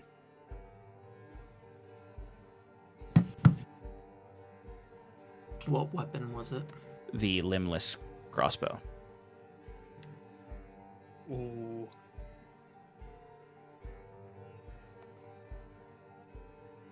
How far away is he? I mean, you guys are in there with them. He's probably, I'll say he was helping collect some of the bodies up on the wall, so he's like 15 feet from you.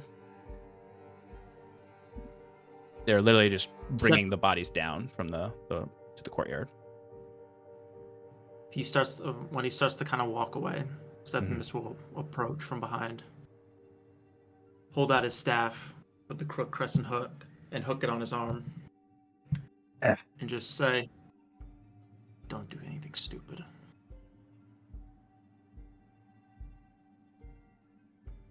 As he gives a gesture knowing that he saw. I'm not doing anything stupid.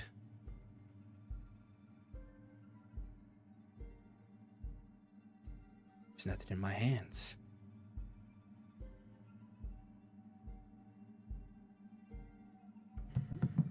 And he kind of looks around to the others, and he kind of gets close to you. And he's like, "This thing cost me an arm and a leg.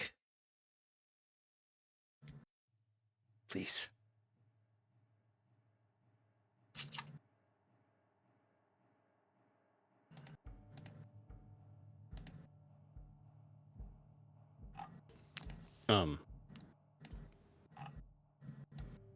Can I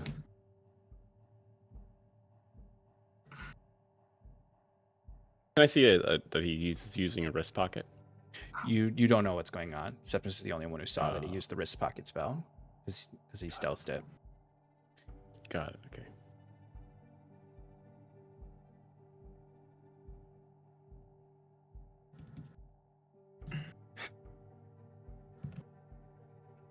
I think Septimus is letting him go. He's just saying, "Don't do anything stupid." Sorry. I thought you were. I thought you were implying. I give it apologize. up. Sorry, I was trying to think of something else to say, but that was essentially what I was kind of getting at also. Okay. I don't want to see it again. You won't.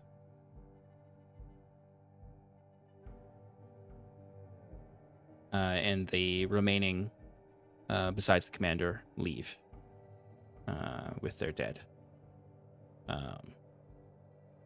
As you've taken the lighthouse from the Ulumno Defiance, taken their commander, the commander within the keep, prisoner.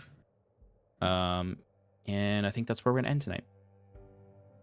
We'll pick up next week with whatever you want to do with this commander. And then we'll most likely move into some extended downtime. So have that in mind for next week is what you want to do with this commander. Any questions you want to do if you're planning on keeping him in some capacity or releasing him. And then also have your stronghold information in mind as we go into next session, because we're going to get into the nitty gritty of what you're going to be doing over this downtime. So also any other projects that you want to do, any other carousing you may want to do. We're going to be trying to keep this downtime. I don't want to have a ton of long interrupting scenes with it, unless there's something that you all agree that you want to do that's less downtimey. But for the most part, we're going to be pushing forward in the timeline, so to speak, 2 or 3 months, depending on what you guys want, which will include any stronghold building that you want to do. Alrighty. Cool. All right. Thank you for hanging out with us tonight, friends, as they take control of the lighthouse to plant a flag, declare a base, and to hopefully operate out of as they move forward with Balfour and the Wild Flame helping protect it while you all are doing other things. Alrighty, friends. Thanks for hanging out with us. We'll catch y'all on the internet. Bye. Night. Good night.